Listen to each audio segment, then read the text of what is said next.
All right. Gio, Dak. how are you, bro? I'm pretty good. How are you? Good. I don't know when this podcast is coming out, but what a what a hell of a Friday we just had. I mean, no pun intended on that hell part. What's going on in the city, man? I mean, we're right in, like you guys say, this is the sandbox, and it's right in our backyard.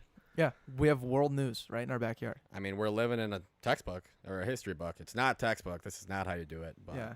history book. By the time our kids read about 2020, it'll be like at least in an ebook, but I don't know. I don't even know what it's going to be like in 20 years. I don't need to bother worrying about that. Might as well just worry about now. But yeah, crazy day, dude. Yeah, I mean, I think they're gonna be selling like virtual reality sets, and it's gonna like take you through the symptoms of COVID. You know, it's gonna be like a video game, how to survive coronavirus. That's what I imagine. Maybe I'll put a TM on that. Make some money. But yeah, dude, you're like pretty dressed up for this podcast, by the way. Yeah, I figured we'd color coordinate with both you guys. You know, the white and the light blue. So Yeah. the flip flops. It's a great look. dynamic. Can you shift your mic vertically a little bit? Boom. There you go, buddy. Okay. Yeah, just a plain white shirt. The absolute bananas move. Yep, the Hey There Delilah T-shirt. You know, the plain white tees. Wow. Fun to watch. Very fun to watch. Oh. God bless. But dude, I don't know. Today's been crazy. I don't want to talk too much on it, but my mind's just been in a whirlwind all day. I mean, so have you guys? You're pretty much in the thick of things here, right? I mean, We are just like west of it, like the real rioting chaos. So we haven't been really like next to it, but it's getting closer. Like last night, I was awoke. Is that the right word? You're woke. you're woke. Awoken. You woke up. Yeah, I woke up from Thank God. There we from go. loud noises. Thank It was God. some several bangs, and then you hear the glass shatter.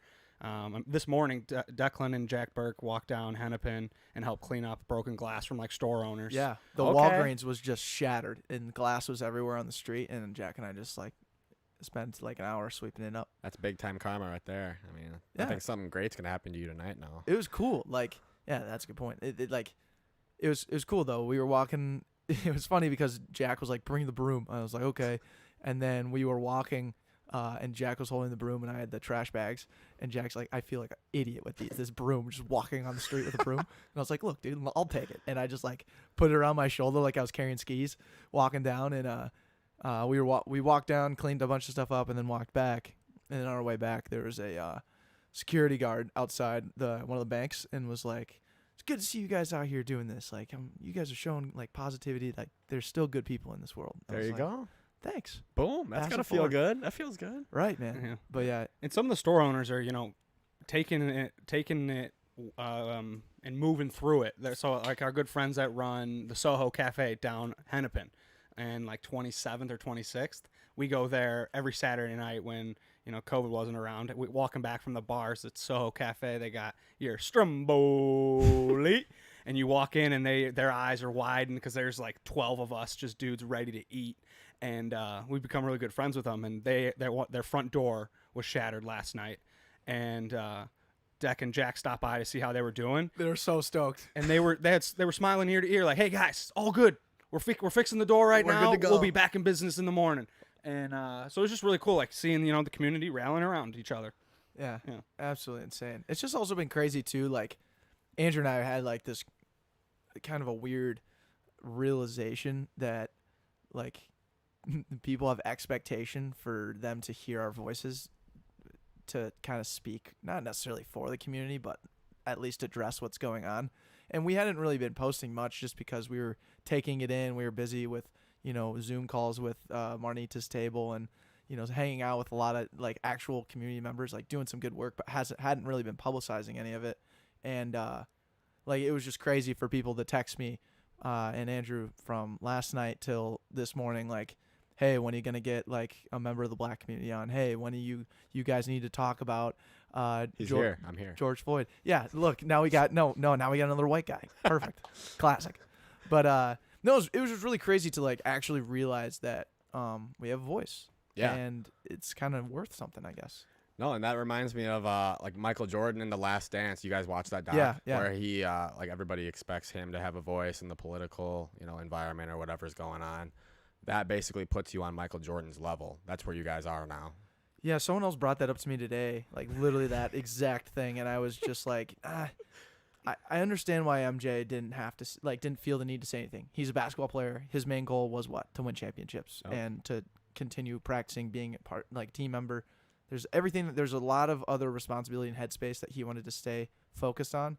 For someone to ask him about and tell him to stand up for politics, doesn't make a lot of sense. But a podcast that claims to dominate the sandbox and is a Twin Cities local influencer podcast and likes to get their voice out there on everything that's going on around us, it makes sense why people have been reaching out. And I'm thankful for it because, to be honest, I've never been in this situation before. Never had to actually say something about it. Yeah. You know? Well, this is what you build your platform for. You got, as the kids say, clout now, Declan and Andrew. You guys got responsibilities. With great power comes responsibility. So I would say that's the reason why you guys are being looked up to. Sure. In a time of turmoil. Sure, that's fair. Yeah, I don't know, just a lot of thoughts, but enough about us, man. I want to know, your biggest, what's your biggest fuel source right now? Because I ever since you reached out, because you work with or run Bold Perceptions, or I would like to kind of at least unpack that to start. What's that all about, or how'd you get involved? That's a podcast, correct? Is it more than that? Is there other things going on? No, correct. It's a podcast, and I began it. I didn't start it, actually. My buddy who's in Italy, who was in a brutal quarantine, started it last year. What part of Italy was he in?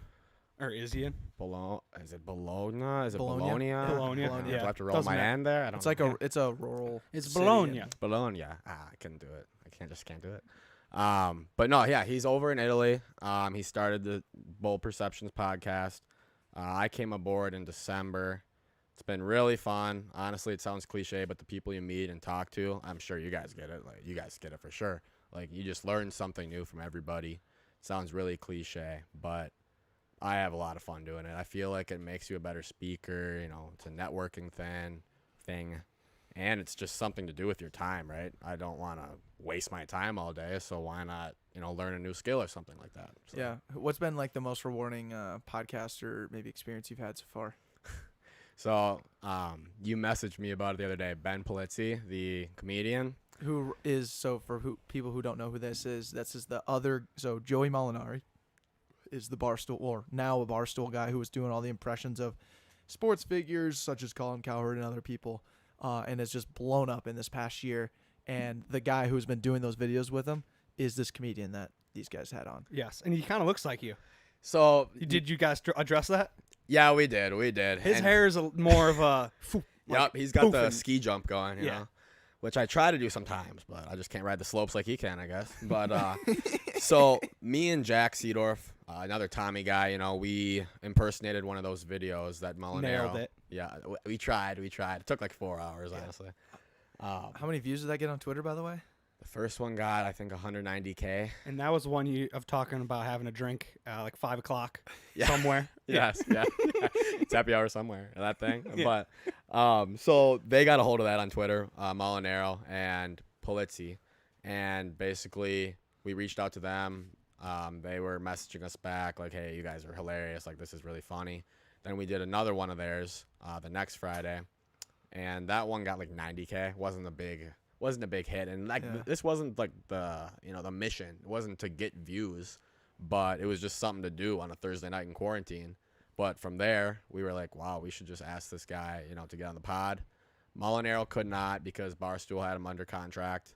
I don't know what that means. Have you guys tried to get any under contract guests on? The only thing that's closest to that would be NCAA athletes that need they need to get have the media allow them to go on a show. Okay. But other than that, no, I don't think we have. Okay. Yes. So obviously we don't really know what the terms of the contract are per se, but Polizzi was not signed. I think he's going to get signed somewhere soon, but he wasn't under a contract. So he said, yeah, let's do it. Let's jump on. And he's honestly just like us clowns. He's just a high energy guy, funny guy. It was hard to honestly even have a serious conversation with him because he's just absolutely flying all over the place, laughing the entire time. It's really fun. It was just really fun to do. That's awesome. That's sick. It's cool to see those guys that you see throwing out videos all the time, and then just chatting with them behind the scenes and realize, hey, they're one of the guys. No, they are. They really are. It's unbelievable. Mhm. It's cool. It's cool to realize, I'd say. Yeah, and so like it was funny because I was texting you like, hey, can you join these Zoom calls that Andrew and I are doing every Thursday? And you're like, it can't be. I don't have any time. Seeds and I are recording TikToks on Thursdays. And I was like, the commitment to the content is incredible. You were probably like, what the hell are these guys recording right now? No, I respect it because Andrew and I do the same shit. Like we are always trying to put out content Yeah.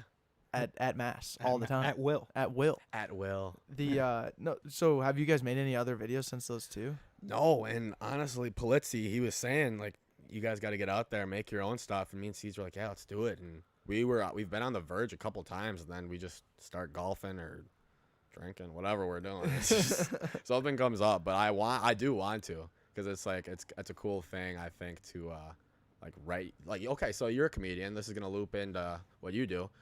You're a funny guy too. Where's your joke book and everything? I feel like because you do a joke a day, don't you? Yeah. So do you do anything like that, Andrew, or? No, I'm the ads guy. Okay. I run advertisement. Andy Okay. Ads, they call me. Okay, add a day though. An ad a day. Add a day. Let's go. There we go. All right. So, but no, you get it. Like, I would like to do that a little more. Like, come up with original content and stuff. Mm-hmm. I guess I'm gonna spin it back on you if that's okay. Like, what's that like? Doing something every day, like getting reps in, getting better at it. The 10,000 hour rule. Yeah. It's interesting because it ebbs and flows, and right now with comedy, like I'm writing, but I can't really go perform or test anything. So I've just been using this time to write and document and just kind of keep my mind and brain active. But to answer your question to like what is it like to actually turn and burn that content, it's funny because I've been starting to write TikTok scenes, just like writing out exactly how I want it to look, and then it's simply just going and doing it. And I just keep a log of all the different TikTok ideas that I have as it goes through my head. I'll take that group of all my TikTok ideas and I'll take one for that night and I'll write how I want it to look, why I think. And then the best part that Tommy Bayer told me about whenever you're writing jokes and to help you expand is to ask yourself why. Why is it funny? And then that kind of makes you look internally and be like, okay, is it some hack thing that I'm taking from Twitter, or is it like some actual thing that like a lot of people could potentially relate to? And that's always the mystery, right? Because you never know, and that's also the thrill of it all. Right. And I feel like there's an element where, so if you're writing a joke or whatnot, if you have like a unique sense of humor, you have to kind of dial it back and be like, okay, hold on, this is funny to me. Like, I'm laughing at it, but are other people going to laugh? You know what I mean? Like, you kind of got to tailor it a little bit, but at the same time, you want to be yourself. Yes. Have original content, right? Truly Right. original. Yeah, and that's the other thing too. When you bring in like comedy's fun because it's like you gotta just be unapologetically yourself, and really just kind of toe the line. And sometimes like I'll look at something and I'll film it. And like today, Walgreens. We were outside Walgreens, and I was like, Jack, take a video of me sweeping up the stuff, and we'll say, you owe us one, Walgreens, or something, just playing fun with them. And Jack's like, absolutely not. We cannot be sending shit to Walgreens about their like absolutely destroyed location. And I was like, good point. Okay, thanks, Like, Jack. Thanks. Understandable. So like, to put it simply, like I don't really have like a, what would you call it? Like a mental barrier. Like I don't Filter? a filter. Yeah, he's fearless. Fearless, yeah. Yeah. It's a better word for it. Yeah. I mean, I'm not like Dave Portnoy fearless, Oh, but I do look up to him. that was the mic, by the way. I wasn't, passing gas. But I don't even know if it'll get picked up. Yeah, no, it did last time when it was like out here Oh, and Ike had to move his mic in and you just heard the creaking. gotcha. Makes it sound historic, Right. but it's whatever. So, okay, before Bold Perceptions, are you still working at 3M? yep. Okay. Yep. And you took that job right out of college when you graduated? Right out of college, yep. After a brief cabin tour, for a month or two. Really? Yeah. Right after May, you just got after it was Yeah. basically grad party central? Yes, that's what it was. That's Oh, my. amazing. But here I go again, spinning it back. You guys just did a cabin tour, Mm-hmm. right? Airbnb in Alexandria. Yeah. Mm-hmm. How fun! Like you guys know what I'm talking about. $125 a person, 16 people, all inclusive. Say less. simply. Boom. Like, why wouldn't you? Exactly. Dynamite. Yeah. So you were Add a doing day. that same thing? Half a day. Well, yeah. So we were bouncing around from, like lake houses of buddies to cabins and whatnot, golfing. But besides the point, yep, I went to 3M 2 months after graduation. Still there. I get calls about masks, yes, every day. That's fun. Like N95 masks? or- The N95 The- masks. Not at this point. I've just been like turning it into a joke on the phone, honestly, and saying like, "Oh, don't bring up like the M word. Like, don't talk to that. Don't talk about me about masks right now." They ended up laughing, but Nice, dude. So that's a good joke. yeah, I'm gonna write it down. There you go. Boom. Perfect. But yeah, no, 3M's fun. I sell homeowner and hardware products, so like command strips, air filters, safety products, tape, 3M tapes everywhere, sandpaper, abrasives, like, the list goes on and on. So I kind of got to be thinking like every call on my feet, like what's gonna relate to these guys. You know what I mean? Got it. So So you're on the phone with like salespeople, or what is it exactly? call hardware stores, so like Ace, Got it. True Value, Mhm. the essential businesses of America, Yeah. of course. No kidding. But yeah, that's fun. That's fun. Nice. So okay, and then so you've been doing that for like the last 2 years. What is your opinion on like the 9 to 5? Do you think you could do? I mean, now with quarantine, are you working from home? Yep. So, has your schedule changed at all, or have you been pretty diligent? I mean, when you work from home, you have more time in the day, honestly, obviously, because you don't need to wake up earlier to drive into work and whatnot. And I think something I've realized it's important to use the time you're given with quarantine happening, because I mean you can log in at 8 and you can be off at 4 or 9 or 5, Yeah.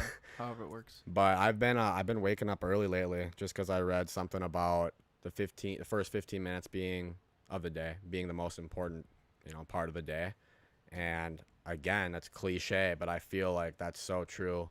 And I feel way more refreshed when I get up and do something before actually working. You know what I mean? So like a workout, or Like going and playing basketball, going to the golf range, running, just something, One of my buddies does stretching in the morning, and I was like, what the hell does that do? And then he explained it, and it sounds actually really good for you. And I might give it a go. You might see me, Getting limber. loosening the hammies up out there in the morning. But dude, all right, getting a little down dog maybe. yeah, maybe a little, one of those. But Crossbody over the shoulder. yeah, I was a big fan of this one, dude. yeah, it's money. Sometimes, at work for PCL, we have to do like stretching every morning. Like first thing we do is we get all the workers around, and then I go in the middle of a circle of like 200 guys, and I lead stretch. Wow. And yeah, Put it on LinkedIn. yeah, right. Got to talk more about that. You have to. Son of a bitch. And that's the only content you get here on the podcast. Me leading stretches. No, but it's so funny doing some of the movements, like, crossing over your body here and touching your toes. Like, no one can touch your toes. Hilarious. And then no one can do this one, where you like do the little tricep stretch. Yep. This is terrible podcasting, but like there's guys that just do this. Oh, Like that's half-assed. they're just not flexible. Guys who didn't wake up early enough Thank and you. stretching early, like as much as they should be. Right. And I mean, disclaimer, I haven't tried stretching yet, so I can't act like I'm the big advocate for it. But I can imagine that early morning stretching, EMS, is good for you. I don't Yeah. know. No, to quote you, you said it sounds pretty good. It sounds pretty good. Sounds Exact pretty good quote. to me. Yeah. Sounds pretty great to me. I'm all over it. Andrew, you just signed up for like a big deal. Like, did you click on an ad and get looped into a 6 I got looped in. It was an email this time. Do you think that because you run ads, you're more likely to click on ads because there's guys like you trying to sell stuff online? Oh, I'm trying to also I justify it. So I buy things all the time on Facebook ads. 'Cause Like that shirt. The shirt I bought on Facebook ad, I got hit. If it flies, it spies. Birds aren't real. Birds aren't real. Yeah, I just thought it was hilarious. I bought it. And the company is literally Birds Aren't Real. It's not from like Urban or anything. It's just like a one-off company. Eddie Bravo started a conspiracy group. With Alex Jones. Yeah. But I just get looped in, and I want to see what's behind the paywall, so I just jump on it and see how they retarget me. So then I that's how they did it. I'm not doing it that way because I don't think there's real value there. But sometimes I get an email, and then now I just bought a It was a $50, 50% off, so then it was $25 6-week workout, all body weight stuff From On It, right? from On It, Okay. which I'm a huge supporter of On It. And What's Rogan. on it? What is on Rogan? it here? Oh, you don't know Rogan. On It? No, Yeah. I don't. Aubrey Marcus was the CEO. He just stepped down, but Aubrey Marcus and Joe Rogan were the guys that like initially like invested in it, and it's a supplement and like workout. Their tagline in it is total human optimization. Wow. Okay. It's right up your alley. They got to dude. be stretching then. Come on. So that's what I'm doing now. I wake up and I do these body weight workouts, which is basically like get your heart rate moving and then hella stretching and like Boom. activating the muscles. And the boys see me out there at like 6 in the morning, 6:30 in the morning with the yoga mat in the backyard, just getting my stretching in with the laptop in front of me. Let's go. How many Let's have you go. done now? 3. Wow. Okay. This come from like when quarantine first started. Andrew hadn't worked out whatsoever. You took Really? away the boutique fitness No. spaces. Okay, hold on. Come on. You were on spring break. You were looking good on spring break. I know you've worked out before. I worked out one time. No way. Well, from like when COVID hit to Yeah, now. but even to your point, That's like spring break 8 was second semester senior year. Andrew didn't work out after the last football game of the fall season, and then just carried that all the way through to the Oh. following year. Okay. I thought you meant literally never throughout college. I was like, you played football. Oh no, I There's worked no way. I worked, and then I literally took 2018 off. All of 2018, I did not pick up a weight, and then I was like, all right, my body's starting to like get a little feeble, a little frail. Yeah.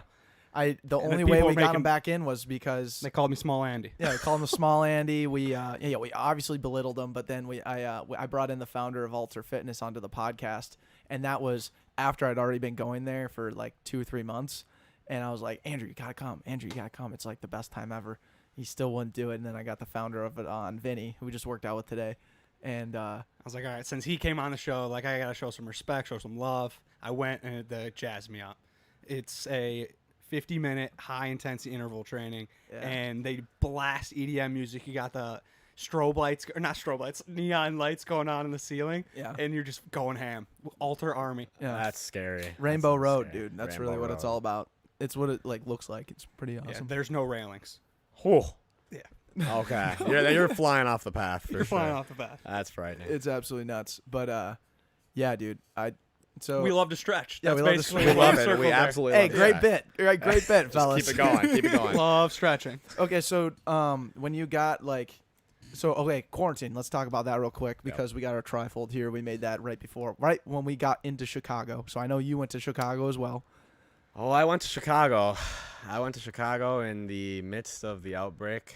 Did you take public transportation into the city? No, I drove. I drove with my 2 roommates, Burton, and yes, that's his name, Burton, Gotcha. Person. like the snowboard company. Did you? And then you stayed in the city? Yeah, we stayed at Joe Dixon's, Oh, nice. No way. former roommate of Declan. Is yeah. he at There you go. Wicker Park or Lincoln Park? Somewhere, Wrigleyville, somewhere around there. Wrigleyville, we'll call it. By Yeah. Sluggers, you know. Oh, yeah. Have you He's guys a been to Wrigleyville. Sluggers? Yeah. Yes. Such Sluggers funny rips. time. Rips. Literally. Yeah. Rips. But yeah, we drove into Chicago. Me, Alec, and Burton met Joe and his buddies at his house, and we kind of knew what was going on, but it wasn't officially quarantine yet. Right. So part of us is like, this is the last rodeo. Let's get the hell out there and have fun. And it literally was. Like, we got back, and I can't burp, by the way. Fun fact. I'm just, like, hiccuping. Like you actually can't burp. I've never burped in my life, No way. so I can't shotgun well at all. And so what do you do? How do you clear the? Yeah, how do I you clear just the go. pipes? I mean, You just hiccup. You go, yeah, like, it's a little feeble hiccup. It's just not, it's not impressive. buzzword feeble. Feeble. Yeah, Stretching. Don't be feeble. Stretch. But yeah, we went out there in the middle of the storm when Corona was outbreaking, and we'll leave it at that. We'll just leave it at that for now. Might come back to it later after a nighty light or two. Dude, oh my God. Yeah, because we went there too, and we were cracking jokes on our way there and whatnot, and Yeah, 'cause having a the good time. NBA had just gotten canceled. The Oh. March Madness got shut down. Like it was starting to unfold, and we were still like sitting there, like it's not that serious. What's really going on here? I have no idea. Yep. And us 23 24-year-old knuckleheads trying to live up St. Patrick's Day in Chicago, we were in the suburbs and we took the Metro going in, so we literally felt like the freedom fighters because there wasn't many people on public transportation. We're all dressed in green, hooting and hollering, and that definitely wasn't the smartest thing to do. No, No. looking back, no. But But- was it worth it? Yes. Yes. 100%. 100%. Yeah. 100%. Well, we all thought like I don't know. I haven't been sick this year, knock on wood, but everybody got sick right when I came back from Thailand. So I gotta assume they all got coronavirus like right when I showed up before it was like national news and declared a pandemic and whatnot. So it's just like fucking crazy. So do you want to tell everyone what the fuck happened or what? Yeah, break some news on here. Come on, break some we news. always break news. Come on, on the Gio. podcast. You're like, yeah, I don't know, blah, blah, blah. Well, I mean, I'll just say I couldn't smell or taste for a couple weeks. That's no big deal. I just couldn't smell my food. I couldn't taste my food. That's all that happened, you know? Couldn't smell or taste. I couldn't. And I did Did you have a stay. fever? I didn't. Somebody lived in my house. I don't know. I didn't take his temperature. Are you gonna say this or do we have to say it for you, dude? I'm gonna go off the record. We'll just leave it. We'll just leave it out there. Oh my It's up for God. anticipation. What's it called? Interpretation. Interpretation. Interpretation. You know. The anticipation's there. You were really like luring in the listeners here. I know, but ultimately, it's a conspiracy theory. You know, because we never got tested. Right. Just a but you just couldn't conspiracy smell or theory. taste. Yeah, just couldn't smell or taste. Yeah, actually, you're like funny. I can't do any of that shit, and Yeah. then had to battle through it. Couldn't go outside. Yes, I was quarantined in my house. You know, respectfully, didn't see my parents, brothers, anybody but the guys I went to Chicago with. Right. Which is Was the there whole any house. was there any point where like all you and all the roommates were like, all right, that wasn't worth it, or were you always on the same wavelength? Not one time. Not one time. Yeah, you're Not like one time. still so worth it. Yeah, because like quarantine had officially hit. We were like, wow, like we're gonna be in this together In the for thick of it for that long. 2-3 months. It's been like what, 3 months probably? 2 months? 3 months. 3 months? Yeah. March, April, June, May. I just skipped May. Yeah. 3 So months. did you know that smelling and tasting was a symptom right away? Because that was news like 10 days into quarantine people that can't smell or taste is like one of the initial symptoms of having, thou that shall not be named. Yeah, Voldemort. Voldemort. Yeah, I figured it out like a few days into it, and I was like, wow, that makes sense. Dude, I just imagine like the meme like 1 + 1 carry the 2. Oh, yes. No, literally me like figuring it out in live time. COVID-18 + 1 equals. Oh, God. It was a meme. Like, our house was a meme at that point. Dude, so. that's so funny because the same guys that went with us, like Kurt Rode and his like friends from Pueblo, Yep. same exact thing. They all went to Chicago with us. They all came back. All of them got coronavirus and just stayed inside for 2 weeks, weathered it, and then now they're back and Wow. on the trail. But dude, I just like it's so funny that that's still like I was hoping at some point it would kind of pass, but it's here to stay, I guess. I don't know. You were hoping COVID was gonna pass? Is that what you said? I was hoping, yeah. I was hoping. We all hoped it. Yeah. Yeah. Well, because now It what's ain't the going anywhere. is the NHL back now all of a sudden? They have not confirmed, but they are pretty damn close to passing a extended playoff where they are allowing like 8 more teams. It's gonna be like a 24-team playoff, Oh, and that sneaks the Blackhawks in there. So Blackhawks you are gonna go. make the playoffs. Blackhawks are They'll cup play Edmonton if they pass this little legislation. Is it legislation? I don't know. I don't know. Does NHL it have went to the Supreme Court to decide whether the puck can drop or not. Yeah. Judge Judy? And that's all based in Minnesota. Will the playoffs? They're picking some major. They're picking like 6. They're trying to whittle it down to 2, but right now there's 6 cities that they will host every game. It was gonna be St. Paul, right? Yeah, St. Paul's like up there.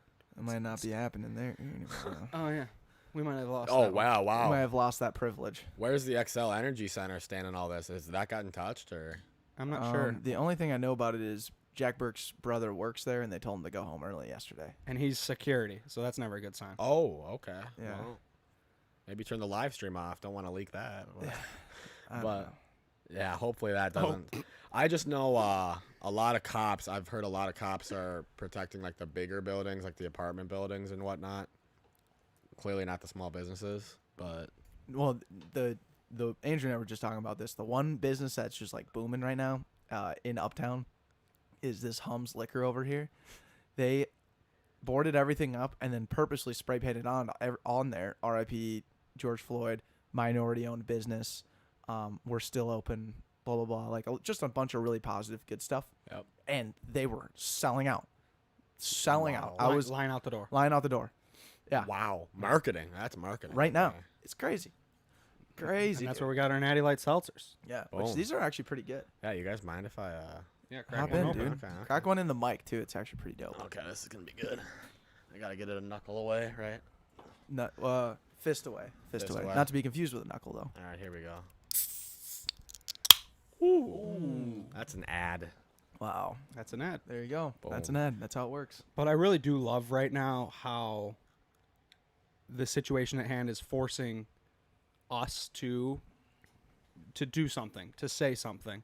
And especially the back pocket. Like it challenged me for 72 hours to like reflect, think about it, and like what do I want? How do I want to handle the situation? And I was very uncomfortable just sitting back and allowing it to unfold before me. So I just love that we have this platform where we can speak on the rioting going on, the killing of George Floyd, and we can have guests on that want to talk about it, and people are asking us to do that. That is like, it's blowing my mind because 4 years ago when we started this, we were talking to Mal Genzevold and Brian Steinsphere about, who knows what.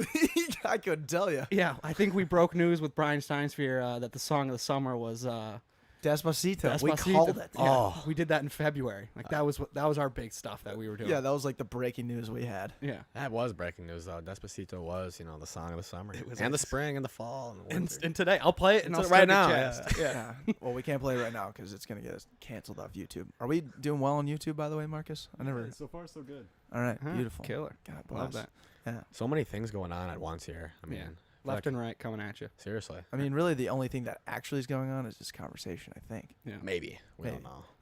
Only time you really have an undistracted conversation for as long as you want. True, and I like it. I'm a conversationalist, so I'm liking this. Okay, so here's a good conversation starter. Here we go, Do you like the feeling of loving to win or hating to lose? dude. Hating to lose easily, because like I will win something and I will forget about it in like 2 minutes. But if I lose something, I will be like, oh my god, I'll be hard on myself and I'll be like, God, like, not a good look. You just don't want to be a loser. Right. Right. Right? Like, for example, okay, so are you a Broncos fan I am a Broncos fan. and Bears? I'm a Steelers guy. What? I My don't. dad's side of the family's all from Pittsburgh. Brainwashed. Okay, so But from Chicago. should we discuss Super Bowl 45? Packers and Steelers. Yeah. Fucking Clay Matthews punching out of the ball out of Rashard Mendenhall. Mendenhall, what a classic player! Oh my Yeah. gosh, you guys had a good draft though. I liked it. The receivers, the weapons. Claypool from Notre Dame. You got Mike Claypool too. No, it's something Clarius something. Cladius Claypool. And this is three white guys talking about sports. Yeah, We're down to usually better sports. than this, dude. Yeah. What? This is better usually. Yeah, there's plenty of other white guys who are finishing our sentences regarding sports that we can't figure it out. Yeah. Fuck it, You dude. know the listeners like Andrew, figure it out. Hey, Andrew, figure it out. Or, hey, stick in your lane of just talking about nothing. See, I wanted a receiver, so I just purposely forgot everybody's names. I got drafted, but the Packers didn't take Judy. one. Judy is so nasty. Oh, Oh, yeah, you guys took Franklin. No. You guys took a we quarterback. took right? Wilson. What do you think? Johnson. We took Webster. We took Johnson. What can I say? But no. So me and my roommates, my college buddies, I'm like the lone Packer guy, and they're all Vikings guys. And in college and to this day, we cannot watch our teams on the same floor. Jeez. No, we can't. We can't do Get a it. grip. No, it's bad. Is it your fault? Mostly, I'll be Okay. honest. Oh, well, they're very good. And so I'll be upstairs like this year, week two. The Vikings came to Lambeau, and I was upstairs, and all my roommates were below me. And so obviously we jump out to an early lead. I'm like stomping on the floor, pedally, so they obviously can hear me right over their heads. Right. And Dalvin Cook broke off a huge run, and my roommate took a hockey stick and just like he wanted to do the same thing back, right? Like make me hear it on the floor. And instead he sticks the hockey stick through the roof downstairs. And now that we're moving out in a month, we're going to have to do some drywalling, Oh, fix that's- some holes around the house just because of the Packers and the Vikings. But my point is, when the Packers lose to the Vikings, I literally, all hell breaks loose in my head. I'm like, this sucks. This is the end of the world. I hate this. But if they win, I forget about it in like 2 days. Right. So You hate to lose. What about personally? Do you have, like, I get it that it is kind of personal because you're probably an owner of the Packers, so you have some stake. in the Literally, game. yes. Okay, so yeah, that makes sense. I remember in high school, we had a coach that would just yell that phrase to us all the time. You gotta hate to lose more than you love to win. Hate to lose more than you love to win. I was like, that's a great point because like if you're winning a lot, that's routine. True. Or it should be routine. You should obviously cherish the wins, but it does get to a point where, you know, the fuel source should be avoiding losing at all costs. Yep. Because it just sucks ass. And then the fuel, turns into the guy or whoever that beat you. You just keep seeing that head. You're throwing darts at the dartboard. You're putting his picture up. He's in your nightmares, whatever. But Justin Paulson's giving you some huge love in the chats. me and Justin have gotten in physical altercations over Vikings and the Packers. He knows exactly what I'm talking about. Yep. So he knows. He knows. Him and me are the reason we can't watch, Vikings and Packers on the same floor. Sure. So That's funny. insane. It's bad. I got to my grow up. God. I'm 24. I got to be able to watch another team with another guy. But No way. Come on. We're still so young, dude. We can act like fools until at least we're 30. Yeah, let me grab that natty light. Did I run out? Dude, I'm already cashed in one. Beautiful. Wait, so you said you're moving out? Yeah, we're going to SLP. SLP. Yep. All right. Wow. Big news. Big news. All same guys, or what's the sitch? Yep. So me, Burton, and Alec Markling Yeah. getting a 3-person house. Nice. Right West by- End? Huh? West End? Yep. In between West End and Uptown. Ooh, So, killer. Wow. You'll like that. Yeah, I'm pumped. Right now, we kind of live in the middle of nowhere, honestly. Yeah. So that's. Where do you live? You said Richfield.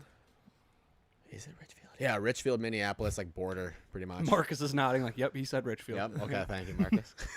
Fact check over here. I love it. I just remember because I also live in Richfield. Oh, you do? Right Gotcha. on. Oh, Yep. You guys want to know some fun fact about Marcus? Marcus, his parents drove him here.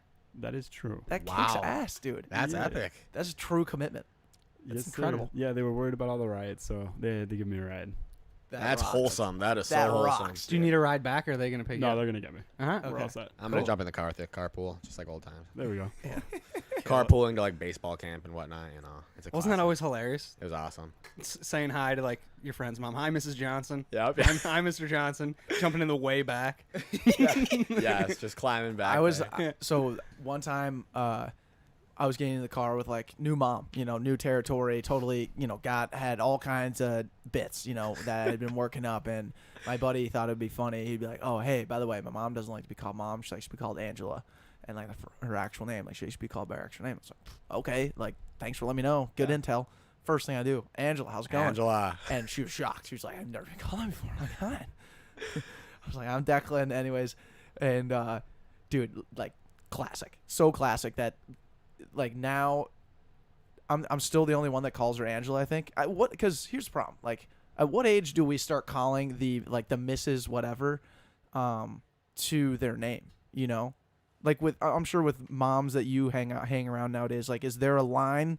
Because we've been told by like Mrs. Amick, especially Call her Ann. call her Ann. Stop calling me Mrs. Amick. Stop calling me Mrs. Amick. Those are the words that were communicated to us. So I gotta Okay. imagine other moms feel the same way. Yeah. I mean, what age? Wow, that's a good question. This is a good bit.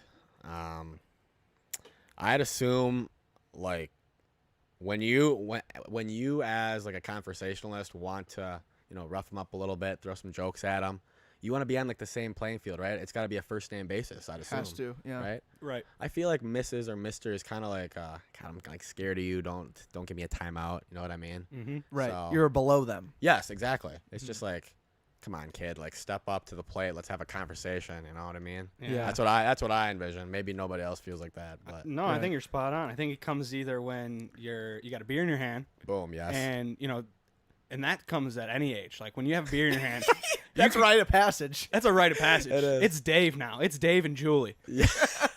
Dave, Julie, you want a beer? Right. But the next morning when you're out, and passing in the neighborhood, they go back to Mr. and Mrs. Laney. Yes. Yeah. A beer changes everything. Everything. I think the grad parties had to have changed everything then. Yes. High Like- school grad parties is when parents started coming up to me like, start calling me Mike. Yes, yes. Hey, call me Mike. And like, it's a big deal to them, right? Like, Yes, it is. Always. It was a big deal for my parents. They're like, Andrew, can I ask your friends to start calling me Carol? And I was like, You're like, hey, all right, Mom, hey, yeah. Mom, your name, not mine. You know? What do you want me This to could do? be a good joke for you. This could be a good bit. Yeah. The moment the parents want you to call them by the real name. Yeah, can you imagine me walking up for the first time in front of the big crowd, like, oh my God, Declan's been writing jokes forever, you know, and during all this quarantine, I'm so glad to be back in comedy. And I get up there and I go, at what point do you start calling your mom and dad not mom and dad? They'll be like, this kid fucking sucks, dude. Get him They'd up be the like, what did stage." you just say? No, Get that's him outta here. that's one of the things I'm so excited for, is to just bomb for the first time and just know I'm back, baby. Back That's, in the hey, marks. that's good, though. That's Grease good the for you. wheels up, dude. Yeah. Grease the wheels up. Get me back to where I was, man. Get some cold water in the face. Yeah. Yeah, I was also. I mean, I'm not gonna be here anymore, so that's a big old bummer. But That's right. We got to talk about this. yeah, we do. So, you want to break some news? Yeah, I gotta break. Let's news break now. some Well, news. fuck it, dude. Woj I guess. Wow, thanks, Gio. Teed him up. Team up. Here we yeah, go. Knock it out of the park, dude. Spike Yeah, you set know, serve. rumors are true. I am moving to Tucson, Arizona for the summer. I know everyone's first implication of asking, like, oh my God, is the podcast still going to go on? Yes. I'm actually getting paid to travel out there to finish out a project for PCL. They give me free travel back once a month. So I'll be seeing people around and everything, and obviously coming back to record podcasts and whatnot. But yeah, I'll be out in Tucson in the hot summer until about the end of August. There you go. So Arizona's all open, too. Like, that's pretty completely open? much. Yeah. So I can go to bars out there. Oh, 100%. That's sick. You're in. That's you're, sick. you're in big time. Just booked my Airbnb out there too. You're about 40 minutes from the border of Mexico. Dude, I'm stoked. I'm going to Oh, go. I'm It's going to go across. southern. Yeah. Oh, 100%. I've never been to Mexico. I got to go. This is what you do. You wake up early, you stretch, and then you jog across the border. That's all you got to do. You jog. You just And you, start go. running. and you Just run start and you running. don't stop. Just simply go. And the Beastie Boys is playing in your head, dude. You got to fight. Oh, you're right. To party. And then I do like a jump as I'm running. Can see it now, dude. You actually let me know earlier, like, you're a big AZ guy. Who's on the live stream right now? We got two people on the live stream. Okay, that's fine. That's fine. Yeah. Yeah. We went to Arizona a couple weeks ago. We Do you know Kev Lowe official? Yeah, I do. He says G Money was one of my only supporters. I was. Much love, Hunter emoji. I support everybody. Wow. Yeah, no, we went to Arizona, man, a couple weeks ago, and we booked an Airbnb, super fun. Knew a buddy out there. We kind of. Was this in like Phoenix or what was This is it? in Scottsdale. Scottsdale. Yep. And I was on a bad streak of getting fined with Airbnbs. I really was. Yeah. Wait. Fine. Fined. Yeah, you heard that right. You had to go to Roger Goodell, plead your Yeah, case, and I you did. lost every time. Yes. Yes. Gotcha. And so now we Well, went to Arizona, okay, the first time you got fined though was when? Carolina, golf trip, 12 boys, North or south? north. Ah, It was course. what was it? Raleigh. No, what was it? Town. Charlotte. No. Love Charlotte. Got family in Charlotte. Yeah, Andrew's got tons of family in Charlotte. Really? Yeah. Panthers fans? No. Still Okay. Steelers. They run deep. What the? I don't get it. Right, it's an inside fucking joke. that I They made travel up. well though. They travel They well. yeah, the Can I, Sarahs travel well. hey, to quick side tangent here. In Pittsburgh, the steel mills ran the city. They That's got why. closed down. Everyone had to leave the city. Now we're everywhere. Okay. Interesting. Yeah, that's a, the hot That's a take. good bit. That's Yeah. a good bit. There's something there. But you got fined in Carolina. Yeah.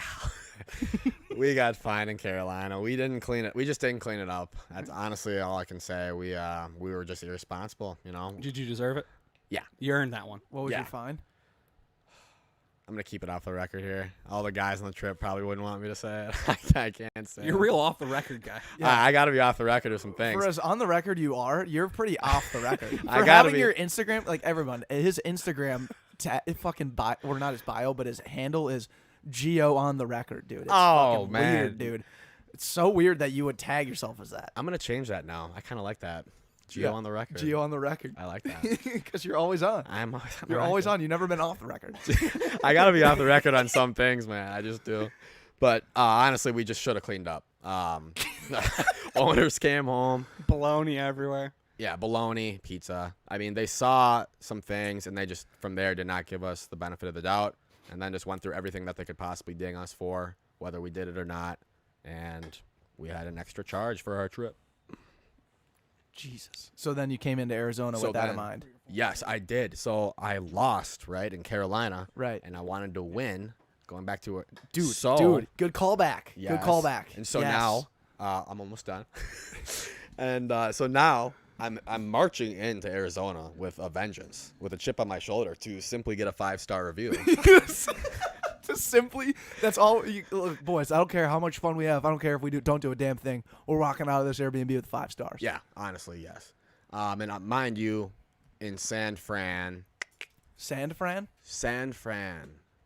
You said sand with a D. Oh, I did. So San Fran. disrespect- San Francisco. San Fran. The sandbox. Seedorf is pissed about that. He's from there. He's from there. He dominates that place. So, He's not still there. Well, he came He's- back for the pandemic, but he's still working out there technically. yes, working from home at his company in San Fran. But he's Got it. working here. Anyways, Basically living with us. right. Jack. So we did not get a good review in San Fran either. This was last year in like April. Then Carolina was this year in February. So I got 2 losses on my record. Okay. 0-2. I'm 0-2, and I don't like to lose, especially the Airbnb Hate to owners. Yeah. So I'm throwing darts at pictures of Airbnb owners, and I'm just getting ready for battle, simply put. And this time around, we woke up early on the day of the flight, absolutely cleaned it spotless, and I got a beautiful, gleaming review from the Airbnb owner, and it was epic. Nothing short of epic. It was great. You Good earned that shit. one. It was awesome. Yeah. There's nothing like a good Airbnb review. Yeah. I also got to ask, like, what was Seeds doing on that slide?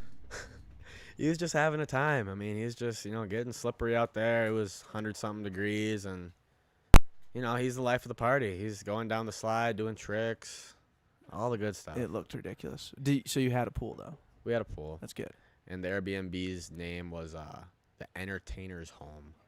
So that just drew us in right away. Yeah, I think that's good clickbait on whoever was selling that. Exactly. That's an ad a day for Andrew. Yeah, there you go. So I just bought my Airbnb for my extended stay out in Tucson, and I pitched the woman on the podcast when I was out there. what'd you say to her? I said, I'm traveling for work for PCL Construction, and Andrew, that's a screw on. Yeah, it's not screwing up. Oh no. It's like jammed. So now it's popping. I can still hear you. Yeah, you sound Pretty good. sound pretty good now. There you go. Anyways, so I sent her I'm traveling for work, PCL, and then I also threw it. I was like, I'm also a podcaster and a comedian, and then I told her what my podcast was, and then I said I want to stay in this Airbnb to continue to work for this company, so I continue my dream of being a podcaster or whatever. And she said, "Right on, dude." Boom. That's good marketing. Yeah, right there. because my idea was like, okay, well, if I can get all goody with Karen or Camille, I think it's Camille with a K, Karen. Okay. That's podcast guest simply from the name. Boom. Anyways, I was like, if I can get in good with her, maybe she can connect me in the city of Tucson with maybe someone who would be willing for a podcast guest. Yes. Something to think about. There you go. So that's why I did the elaborate intro. I was just like, that makes a lot of sense. We Yeah. got to do that. Boom. I was also just like, I was pretty high last night too, and I was just writing a lot. 3 paragraphs. Okay, so you just said you were, high last night. Yeah. Does your company listen to this podcast? Yeah. I don't think they. They don't care? I'm trying to think who. I don't really know. Because you guys are big. You guys have clout, as the kids say. Yeah, but I'm more about. I would much rather triple down on who I am and share that openly than worry about what anybody else would say. Do you know how many times I post on LinkedIn and how many people within my own company are like, saw you on that slip and slide the other day? I'm so over it at this point, Yeah. I am who I am. That's your brand. Yeah. Yeah. I mean, if they want to purposely drug test me, go for it. Go for you it. know? You're an on-the-record guy. Completely. On the And record. you understand. I understand. I mean, I'm never off the record. Yeah.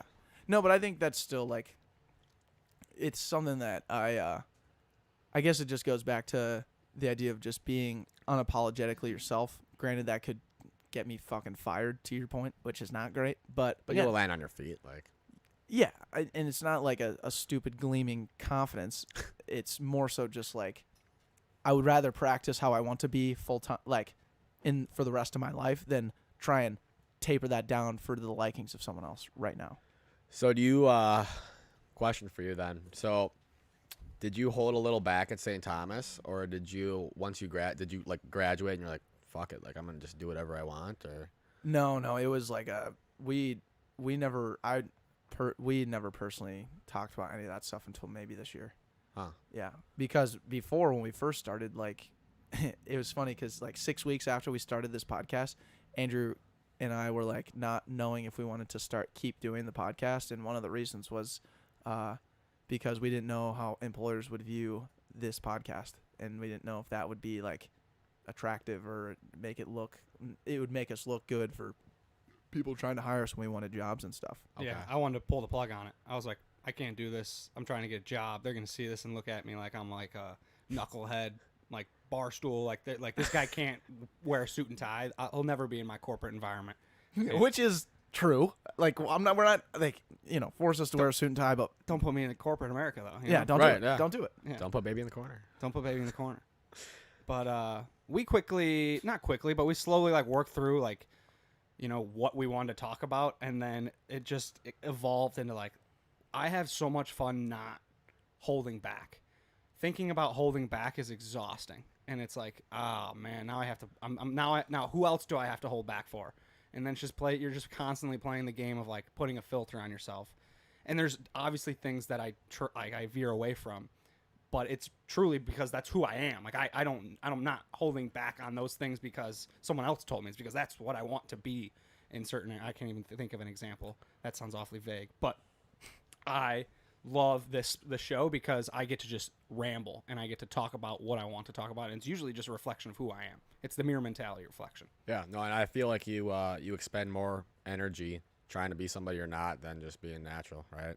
Like if you're trying to fake something, you got to be like, oh shit, okay, I got to maintain this image over here. I lied right here. You know what I mean? Instead of just like going full bore freedom tour, just being yourself. Yeah. Mm-hmm. So What's been your experience with that so far, post college? I feel like St. Thomas was a little cliquey at times, Totally. like kind of like high school, but like I love St. Thomas. So don't get me wrong. Yeah. But I thought like my life would get a lot less fun after college, and I was moving out of my senior year house, and I was like, damn, like this sucks. Like this is the end of the road. Well, you were living at fucking Wilder with 6 other dudes. Like that's the pinnacle spot. That's the creme de la creme. It was really fun. Like I'll be honest. That's why I was like really bummed out. But then, like I had to realize like the fun just keeps coming if you want to have fun. Like just the show goes on, and I mean I've had a lot of fun, and at the same time, like you're working, I feel like you have a better balance of fun and work, right? Like you earn your weekends. You don't freaking jack around all week, and then you get to the weekends and keep doing it. I feel like the weekends are sweeter now that we're like doing stuff during the week and like keeping up with responsibilities. So Right. I don't know. I've had a riot, no pun intended, out there. But Can't be. Yeah. Great point. But I think you like being 24 and like having a paycheck, and then also like just choosing to spend that money on having fun and not really having to worry about it like you used to in college. yes, That's kind of my thing. But at the same time, during those Monday through Thursday, what are you doing to actually better your life? What are you doing to keep yourself sustainable or not even sustainable, but up and to the right, yeah, And, I see a lot of that in you. And then I was like, you remind me a lot of Joey Puck because, you're a guy who's really like starting to put yourself out there. You're starting to explore and just figure out ways to find an edge, like the stretching, like all that other stuff. Like gotta stretch. Gotta stretch. gotta stretch. You just It's gotta so do funny it. because I just mentioned stretching and you haven't stretched at all. I haven't done it one time yet, honestly. Other than Maybe you just start stretching here at yeah, some point. you know what? Excuse me. But like, what are some of those things? I was like, what are some of those little edges or winning edges that you've had or find in your daily routine? Okay, daily routine. Well, so I just started getting up early. I'm not gonna act like I'm like the advocate for getting up early. But you are now, apparently, because you do. Apparently, allegedly, I'm getting up early. But That's on record. That's on the record. That's On not the off record. the record. I'm getting up early and put that on the record. I mean, I have trouble sleeping too, so I need to get to bed earlier now if I actually want to get up early. And Good point. No, okay. Do you guys take melatonin? Here's a topic. No, You don't. I clock out. I have to. You have to take melatonin. Have to. It's interesting. It just. I mean, I've taken it before in the past, but it doesn't like affect my sleep. I don't see a difference, to be honest. The biggest complaint I hear about it is the dreams are absolutely wretched, like scary. So people just don't take it. Gotcha. But honestly, You'll fight through those dreams. I fight through them. I like being alive so much that I need the melatonin to put me to sleep. Honestly, You're a warrior. I love being alive. I just love not sleeping. Good So takes. I need. So you use melatonin to help you actually sleep. 100%. Yeah. Okay. Or else I'll just lay in bed and just keep wanting to do fun stuff. I don't know. Even when you're tired at the end of the day, you can't just like hit the pillow and go I to bed. can't because no, I need to get way better at that. So I was supposed to come in here with an average quality. I thought about saying sleeping, but I am just terrible at sleeping. So that's not even average. But you're trying to get better at it. I am. So therefore, you're average. Therefore, you're average. Yeah. Really? Is that what the criteria is? Yeah, because there's someone in the world that's worse than you. Yeah. True. There 'cause always is. I do get 7-8 hours, so that's Yeah, average. okay. That's average. Average. Boom. Actually, that's probably above average. Yeah. You No. I was averaging like 5 to 6 before all this work from home stuff. started. Okay, but I'm using PEDs. I'm using melatonin. But that's a natural PED. Okay. Your brain creates melatonin. You're just getting a little more of it. True. I'm Your, just ba- boo- your boosting my body brain. also produces testosterone. Yet you get flagged for taking extra testosterone. See, okay, is Okay, melatonin okay, PEDs? okay, Is It melatonin could be okay. PEDs I when think you're they on are. the sleeping spectrum. The bad dream stuff, Yeah. But I fight through the bad dreams. So what the hell were we talking about? Your sleep. Your So winning you're edge. Oh, my winning edge. Well, melatonin. Winning edge. But no, winning edge. Honestly, something. Okay, I'm gonna do another loop back to when I couldn't smell or taste. So, I've been getting into these things called affirmations. I'm sure you guys have heard of them. Basically, you write down a positive thought 15 times on a notebook, piece of paper, whatever. You can believe it or you can't. The but- same Same positive. thing. Okay.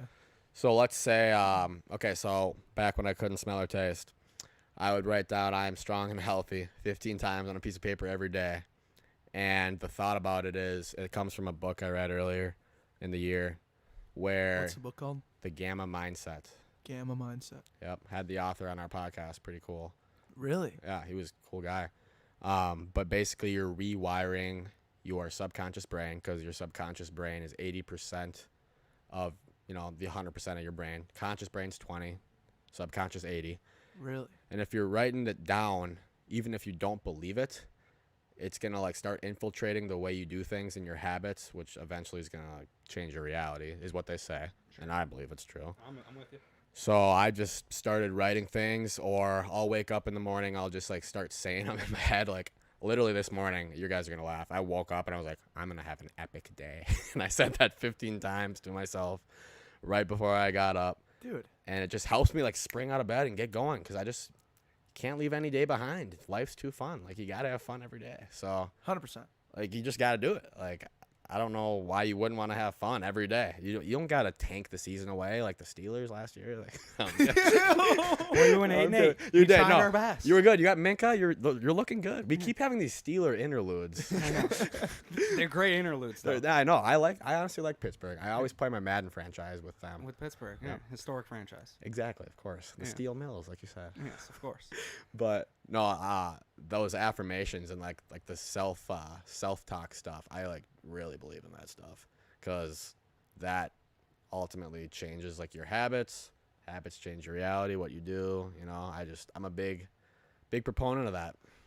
So do you find yourself thinking more on those topics? So when you couldn't smell and taste, were you thinking about I am strong and healthy? Were you, because you wrote that down 50 times, did that come up in your mind at different times when you weren't writing it down? So that's the conscious part of the brain, and I'd say yes, it did. But at the same time, even when I didn't know I was thinking it, it was still getting into my brain. You know what I mean? So I think because the subconscious part of your brain, 80% of it, what does that actually entail? So okay, I read this book so long ago, but there's a few different brain waves or brain states. Gamma is the highest. I think there's theta, beta, a couple others. I should have brought a chart. Sound like all fraternities. Yeah, Makes all sense. Yeah, no kidding. Beta Sigma, I write that one down. Pi Kappa is the third tier. We're going to finish out with Tridelt. You're conscious when you get to try it out. Then you Yeah. do your try stretch in the morning. Try But- stretch in the morning. Yes. But Sig Up is top. Sig Up. Below Gamma. of course. Yes. Of course. Come on. But okay, what were we talking about? The subconscious. Okay, so Yeah, I'm just trying to get a better gauge. Like, how does something that's in the subconscious actually influence what you're doing in your own reality? okay, because subconsciously you process something in your brain. I think it's like a few milliseconds before you actually know you are. Okay, so Okay. you know what I mean? So if you're drilling it into your brain without knowing it, it's gonna eventually come out in your conscious brain, which affects your actions physically and mentally. I should have read this a little more recently before we started talking No, about it. well, I It's a just little put you on the rusty. spot. I'm just being a I feel like I'm curious giving a idiot. TED talk right now or something. Dude, I'm listening. I'm here Oh. for it. No, but basically it's just the whole affirmation thing. It's just like the positive self-talk. Mm-hmm. And it's also like, why would you want to fill your brain with negative? Negative shit. Seriously. Totally. Like, that is cliche. We talked about this in the beginning.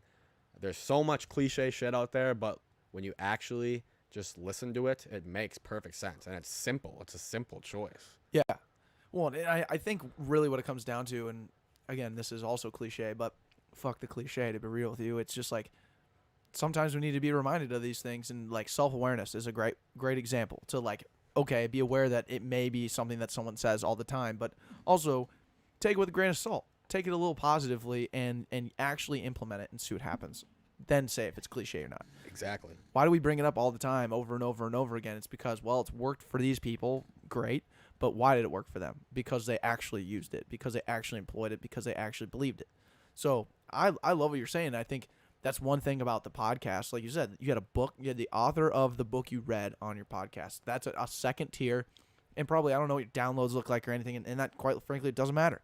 You got to talk to the author of the book you read. How fucking cool is that? Yeah, it's sweet. Like, cliche. So starting the podcast thing, the whole thing about it is cliche, where you're saying, yeah, I mean, relationships are equity. Everybody you meet can teach you something. Like, you hear that, it goes in one ear, out the other all the time. But then you experience it, and you're like, holy shit, that's so true. Like, Yeah. this is so true. And, like, okay, so the oldest cliche in the book, we'll say, everybody can relate to this. Like, hug your parents, tell them you love them, you know. They know better than you do. And when you're young, you're like, shut up. Like, Mom, let me have a sleepover. Yeah. They're like, no, we know better. And you're like, okay, you're not a cool parent, whatever. And then as you get older, you're like, damn, that's so true. Like, that's the oldest cliche in the book. Like, your parents are looking out for you. They do know better, blah, blah, blah. But, yeah, I feel like cliches are like the old, you know, the cavemen are writing them on the wall with stones. They've been around since the beginning of time, and it just takes everybody a very long time to appreciate them pretty much. You know what Yeah. I mean? Yeah. No, it's fascinating. I just think it's and then going back to your point of just like the positivity aspect of it, like that's what it comes back to ultimately. Why would you want to be negative? Like, there is literally no good. Is it cool to be negative? That's like what it is the most of the time, I feel like. Like, society wants to be negative or go against the grain. I don't know why else you'd want to be negative. Yeah. No, that's a good point. Why is that? I don't know. It's a lot easier. It's easy. It is easier, and it's like the in thing, you know? Yeah. I think. I mean, yeah, it's easier to gravitate towards right away. Yes. And you can agree on something negative much faster than you can agree on something like happy or positive. I don't know why that is, Yep. but like that's just like a common trait. When people say like you ask them how they're doing and they're shitty, then it's easy for you to say like, oh yeah, I've had a shitty day. So true. Yeah. And before honestly, I've had conversations where people are like, how you doing in the workplace or whatever.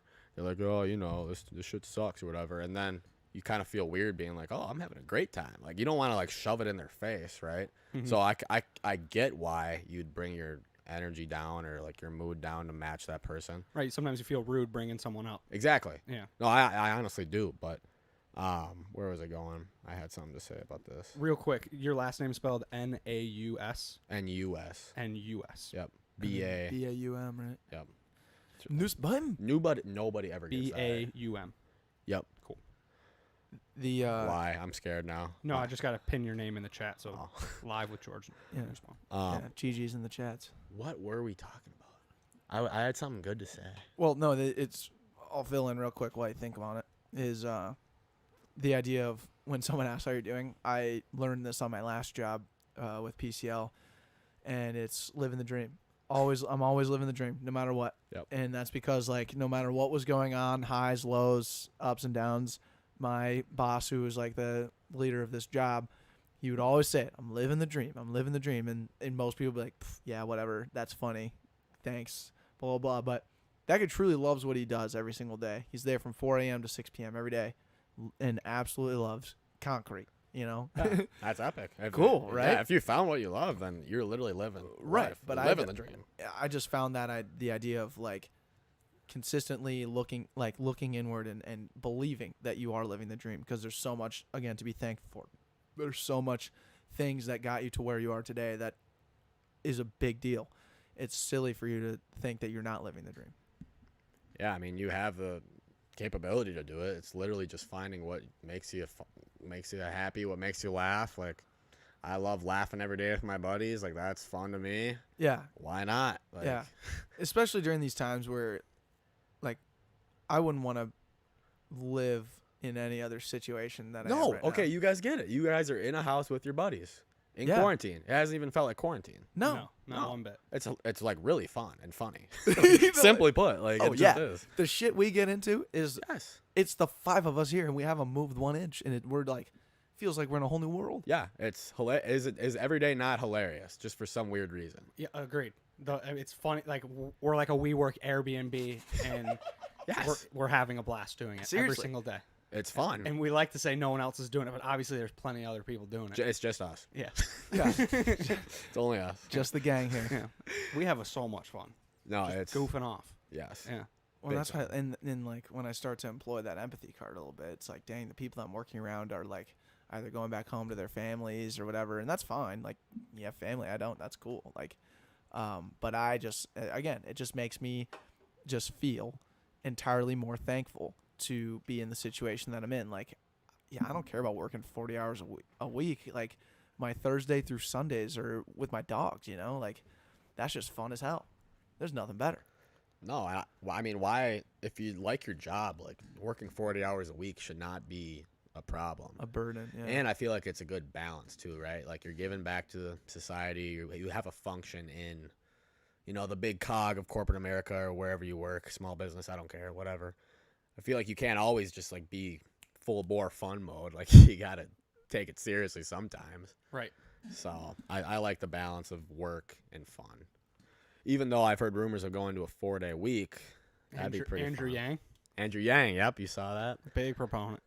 I don't even know if I'd be able to handle that, or if you guys would be able to handle that. I don't know. Like, Yeah, if you're telling me we're bumping up my Friday to a Thursday. oh my, I mean, Thursday has already been paraded as a great day to go out with your boys. yes, You know, and now you're telling me now I have no repercussions on Friday morning. that means Wednesday's the new Thursday. Good night. Yeah, now Wednesday gets hump day. Now has a whole new persona. Oh God, what a freaking marketing fest! Yeah, so people don't realize at all. To be honest, Yeah, no, that's incredible. that's gonna be nuts. So I was told by Andrew I was the first one to ever crack the busy cold brew right away. You Yeah, were. correct. I think I might be going for another first here. Okay. Can I get a potty break?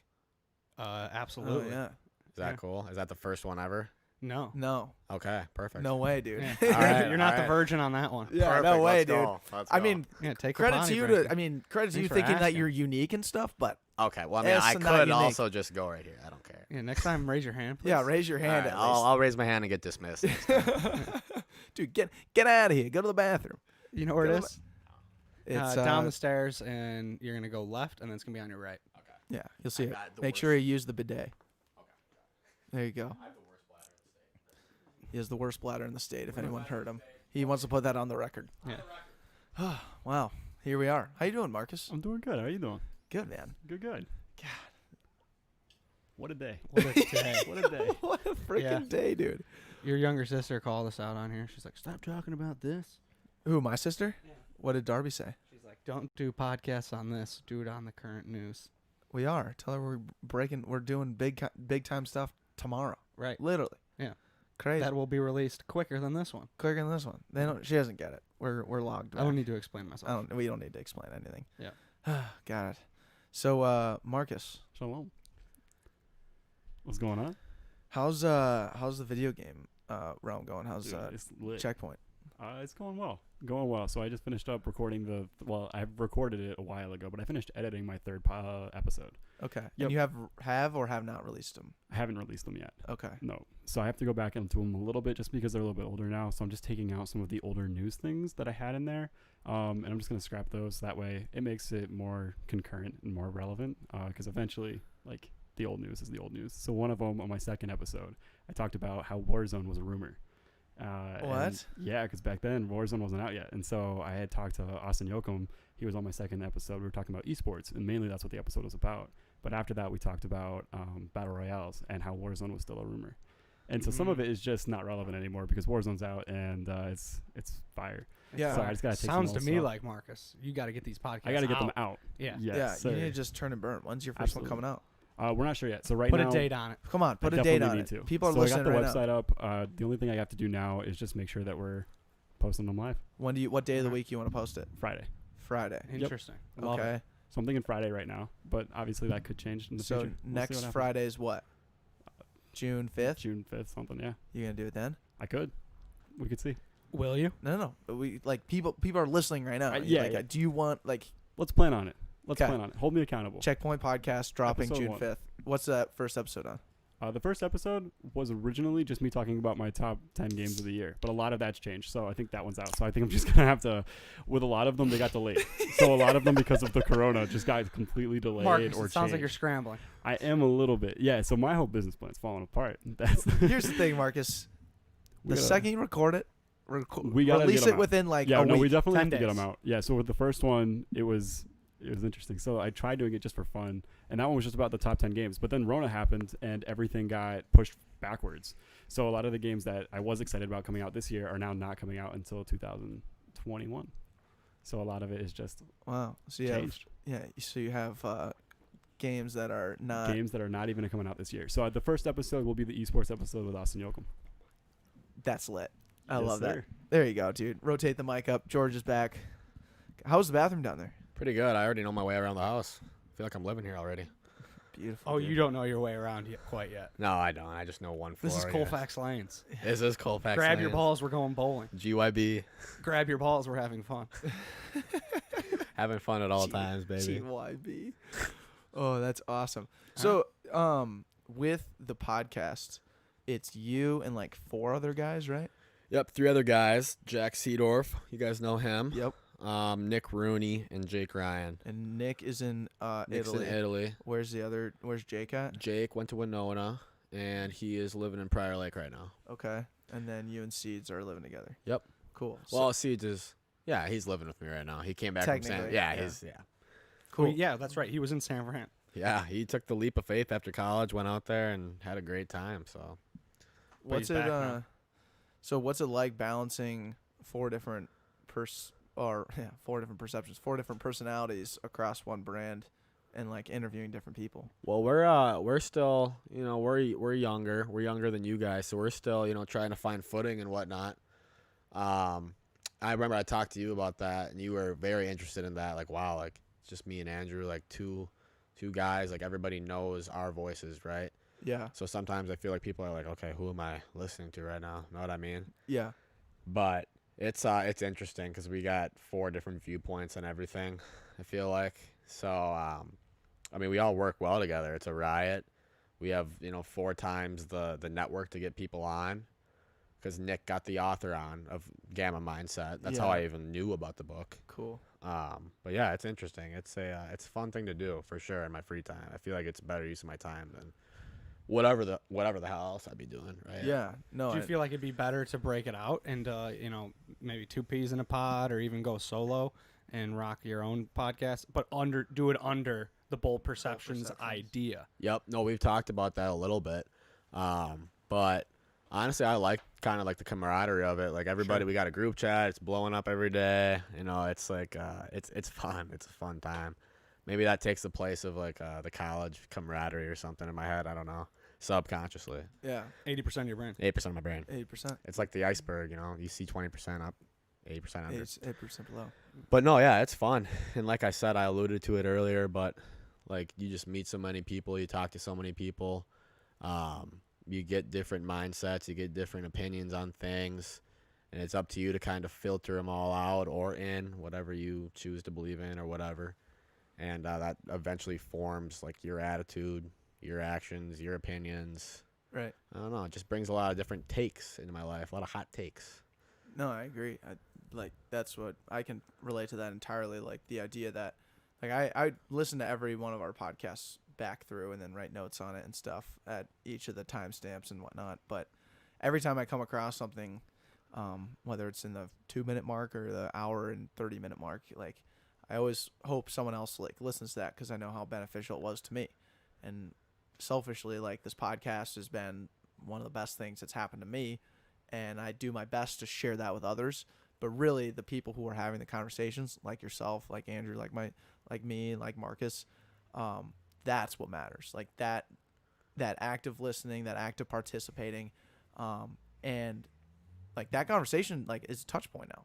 Like instead of asking that author to get coffee or hey, can you have beers and talk to me about your book, you can just say, hey, can you come on my podcast? Yes, that's literally the main point as to why I do it. Like it's a platform that you can exercise to have conversations, right, and Right. learn. Like Yeah. you're saying, it's like kind of a selfish reason because it's Right. about you, but there's no negatives to it in my mind. Yeah. So selfishly for yourself, where do you want to take it? What are the things that interest you the most? Where does your head or your heart just go on fire when you're talking to these types of people? I'm not saying you need to niche down or anything, but like, is there a specific direction or type of person that you like to get in touch with or want to get in touch with? No, I mean, I'm not going to narrow it down to any, category. Whoever, has done something and is willing to done something with their life. That's what I'll say. And that could take on one definition, 2 or 3 definitions, whatever. Everybody describes that differently, but as long as they have like some, digestible advice as to how they got there, and that's going to be a cliche fest, but I mean, that's essentially what we do, right? yeah, exactly. So, I mean, whoever's got some advice or a different take or different outlook on whatever, on any sort of success they've had, I'd be interested to hear it because I feel like the more things you hear, the more opinions, the more pieces of advice you hear, you start to recognize what actually resonates with you and whatever path you're going down, Yeah, So, for sure. Any conversation is valuable. It really is. Like, Yeah. No, I totally agree. I think it's an interesting. It's because are you doing a lot of yours in person or no? Well, not right now. Not right Zoom now, is. obviously. Zoom is saving everybody. Yep, exactly. I should have. You know what I talked about the other day? I should have bought Zoom stock right when Corona hit. Like, what stocks could we buy right now with Minneapolis being like this? If we could get ahead of the curve here. PCL, PCO, 3M. 3M. 3M. Well, 3M is probably super expensive. I'm thinking Yes. construction. Oh, right. That's why- You're in that's- construction. Okay. Yeah. Oh, Yeah. big time. Then you're gonna be booming, right? Allegedly. I Right. mean, I got shipped out of here because they didn't have any work for me. But nonetheless, they're expecting work. Well, put on the hard hat. Get out there right now. Get the hung out there and get going. No, GYB. I do think like grab your. It's interesting like what businesses will remain open like during the craziest of times. Like walking down the street cleaning up Hennepin today, Starbucks is still open. Has to be. Has to be. Has to be. Your business is that important where Starbucks is just gonna be open. Like that's a. Did you listen to the Kevin Hart Joe Rogan podcast? He was talking about investing and stuff. My thing is watching like little clips on YouTube of Rogan's podcast, but I never Sure. listened to the full. But what is this? So on the podcast, he goes like, you know what, I'm gonna give some advice or whatever, and he just kind of talked about how, coming from the black community, not really knowing anything about money, and then now that he's investing and getting into stocks, he's like, the biggest key to investing is just like being aware of the things that you actually need, and he goes into this idea or this example about toothpaste, and we all brush our teeth, like we need toothpaste, like okay. That might be a good implication that is something that you should invest in. But he goes, it's a very simple one, right? We all can agree that toothpaste is good, but what is that something, in your opinion, that we all need? Or maybe don't know we need yet? So going out here today and looking out into the world, ask that same question. What do people need? What do people need more of? And then what companies are providing that need? Because if it's needed now, or if you think it will be needed, do the simple math, right? Like, it's going to be a need, and probably even bigger of a need in the future, like a Zoom, right? Yep. So I don't have the answers necessarily of what you should invest in.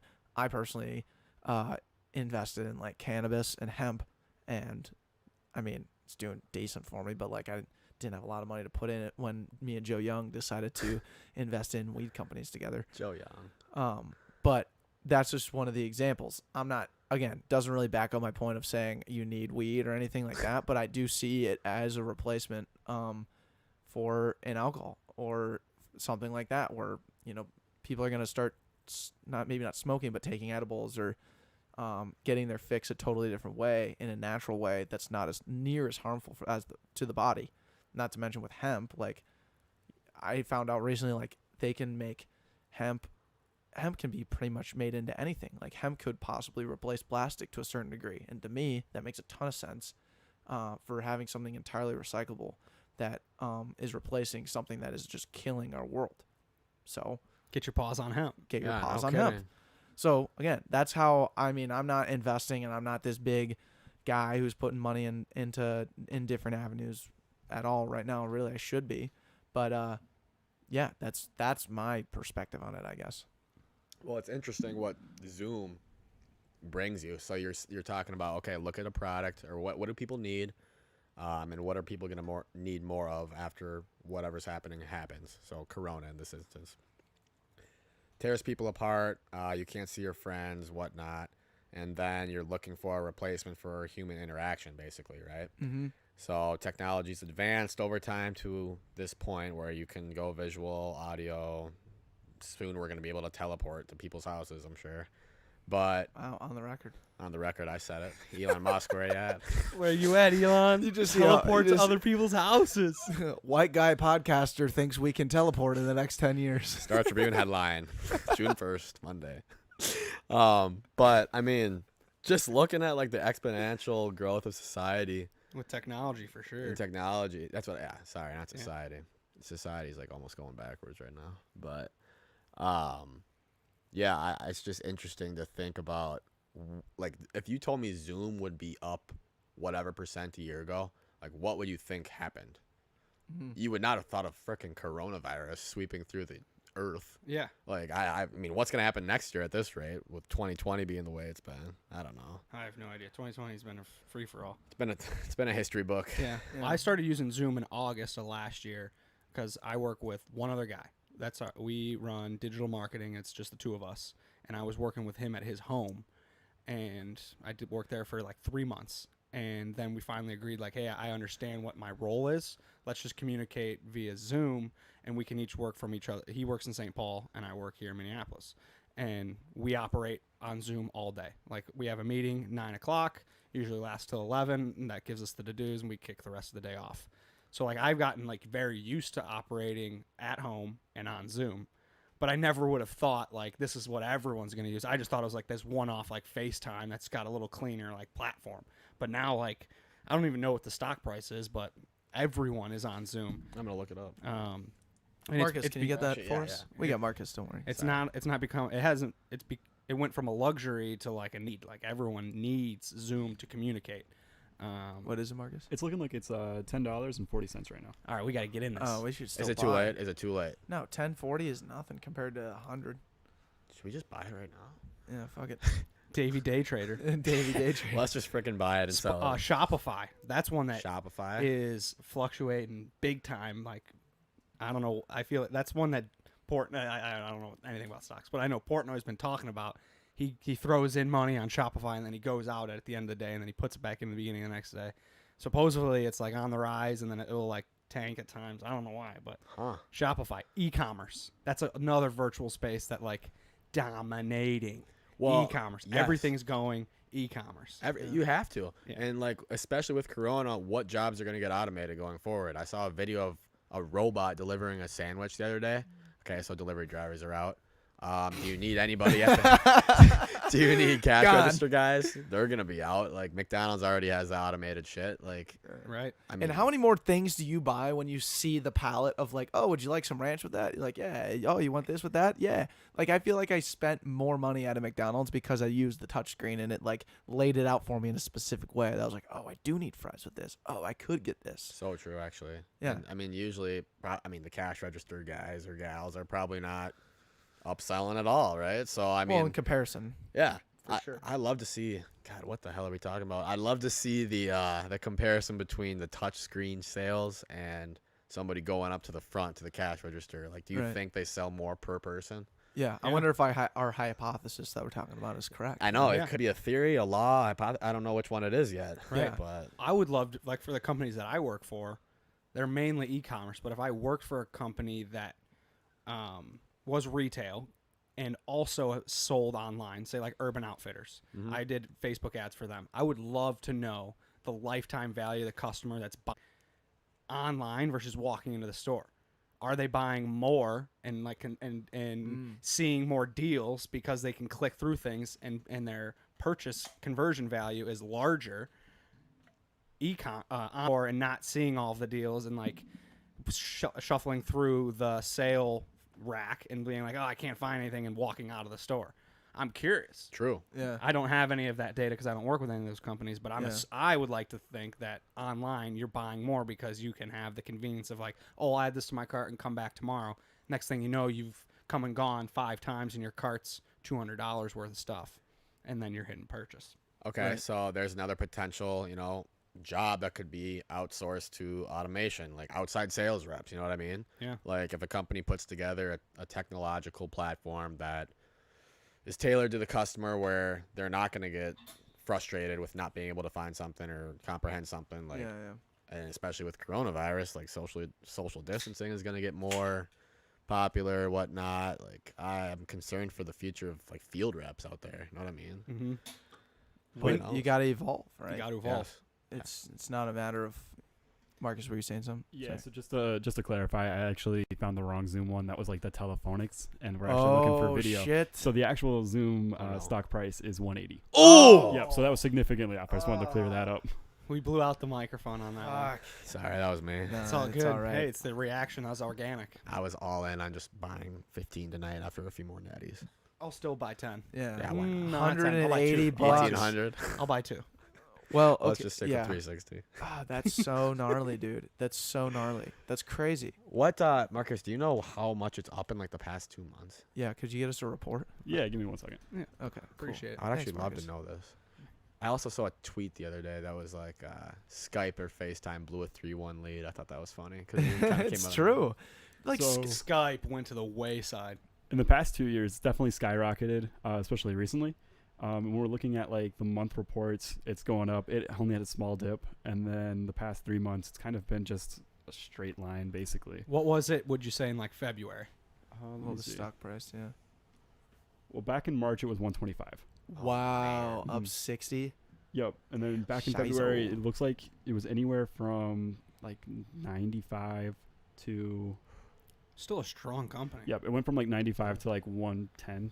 Like I'm just roughly estimating, but yeah, Yeah. about Yeah. 95 to 110. Yeah. Cool. Mhm. Yeah. Another work. thing like we're trying to get into more of is just like live streaming and stuff. We really don't know where it's going to take us or how it's all going to come out, but I truly believe in the ability to live stream. Like if we can the way we broadcast right now we're live on 3 different apps. We live stream our golf on Twitch, and like now we have capabilities to go out in the middle of the forest and do a completely off-grid podcast and live stream it from a drone. Wow. These are, and like, you read a bunch of stuff or I hear stories all the time of like how people came about like these certain capabilities, and I'm obsessed with it. I just think it's the coolest thing ever. I don't know where my market is, and I don't know how to capitalize yet at all.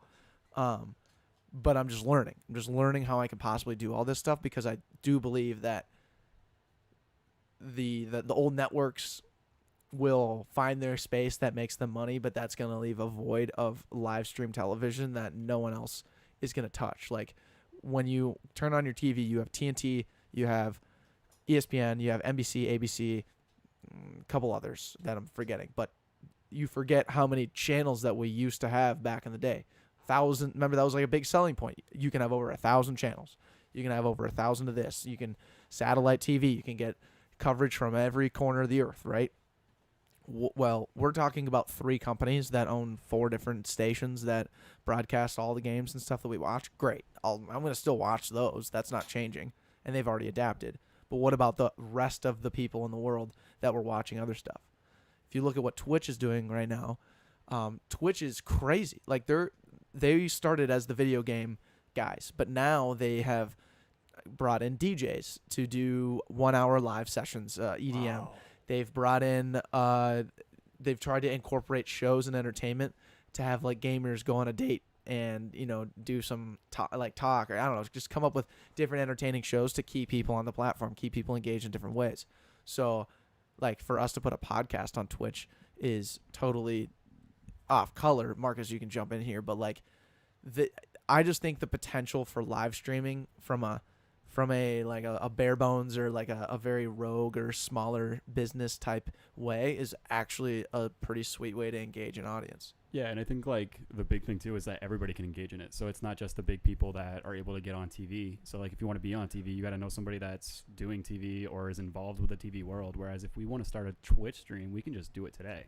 So I think like that's part of the engagement is I can start a Twitch and my friends can watch me, and then like they can start their own Twitch channels too. And so it's a good way for like to build not only a good community, but like when you're doing it that way, you just interact more and you interact more with other people because it's more personal than like a television show would be. Right. Yeah. I don't know. I don't know where I think it's going to go big time, but I could be eating my words in a year. I have no idea. How relatively new is it? Because like you said, all I know about, it's not all I know, but like the reputation it was a video game streaming site pretty much. Yeah. Yeah. It all started like it was like in the last 2 months that they started ramping up all the different features on Twitch. Just sent crazy spike. Twitch has been right along there with Zoom, with more people playing video games, more people buying microphones, more people joining Zoom. Like Twitter, their whole company is totally, they're not using any buildings anymore. We were talking about this with Antonio Sundquist on 2 podcasts 2 weeks ago? 2 podcasts ago? 265? 265, yeah, 265 is the episode number. And around the 2-hour mark, we're talking about how more companies like Twitter, bigger companies who had all this real estate, commercial real estate, now it's gone. Like you're telling me you don't need this massive high rise completely owned by Twitter anymore? Now as the building owner, you're like, now I got to sell that to other people, and no one's really wanting to opt into that because everyone can work from home. Like Yes. if you're starting a business tomorrow, you're like, is the first question you're asking yourself, oh, I need to buy an office? It's like, no, I don't need to. So jumping in on this, Professor Gino. Yeah. He was When on did you here. have him on your podcast? That was like a couple months ago, right? Yeah, a month and a half-ish ago, That I guy think. rocks, by the way. He's epic. One of my favorite podcasts we've done. No, I mean, he brings it every time. Every time. That's an example of somebody waking up and wanting to have a great day and having fun. Like, Yes. holy shit, he lives. He just won the Teacher of the Year at St. Thomas, too. About damn time. Yeah, yeah, dude. seriously. But, The parties that he would throw, oh, dude. and he had like, it was not Gino Day. but Gino Day. It was Gino Day. Yeah. In his For cul-de-sac. birthday.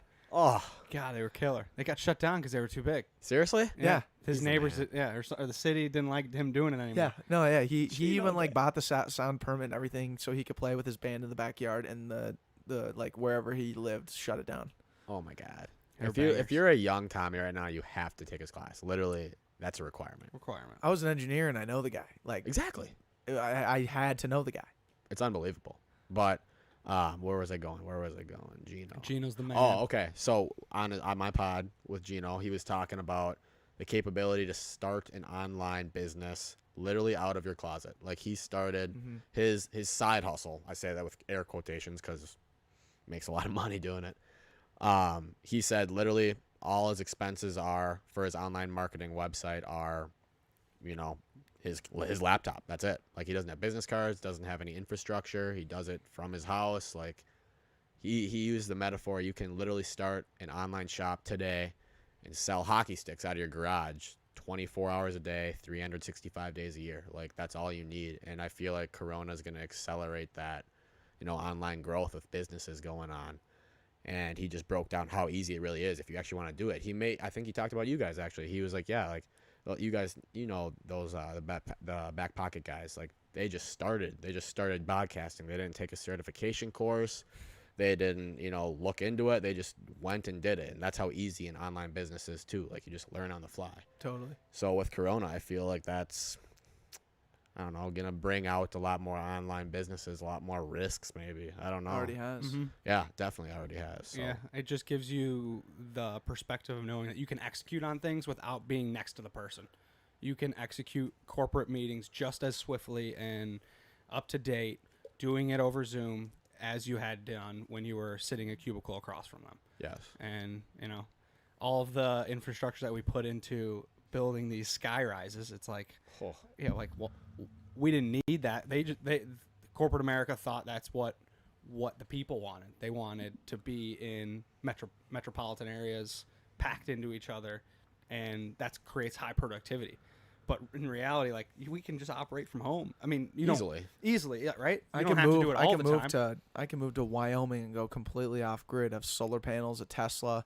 I can go hunt for my food if all I wanted and have a small farm. And that would be more sustainable for myself and my business. I'm ready to do that. Yeah, no, that'd be amazing. You should do a pod out in Wyoming just with nothing but your mic. You're the second person that said that. Yeah, second person. In the last I guarantee 2 days. Oh. Was said 2 days ago? 3 days ago? 2 days. Who said it to us? Jay Christensen. I was going to say, I feel like that would be a Dowdle thing.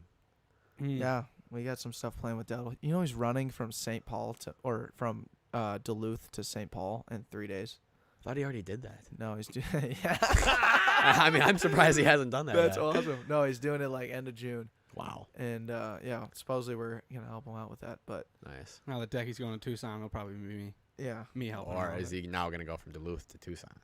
Oh, great point. Please. Don't challenge him because he'll take it. He'll take the challenge. Well, going from here to Tucson, Andrew and I were just talking about last night how when I come home for 4th of July, I'm buying a new car, and we're thinking of just going road tripping from here to Tucson, and then along our way just kind of stopping in different spots doing podcasts. Absolutely.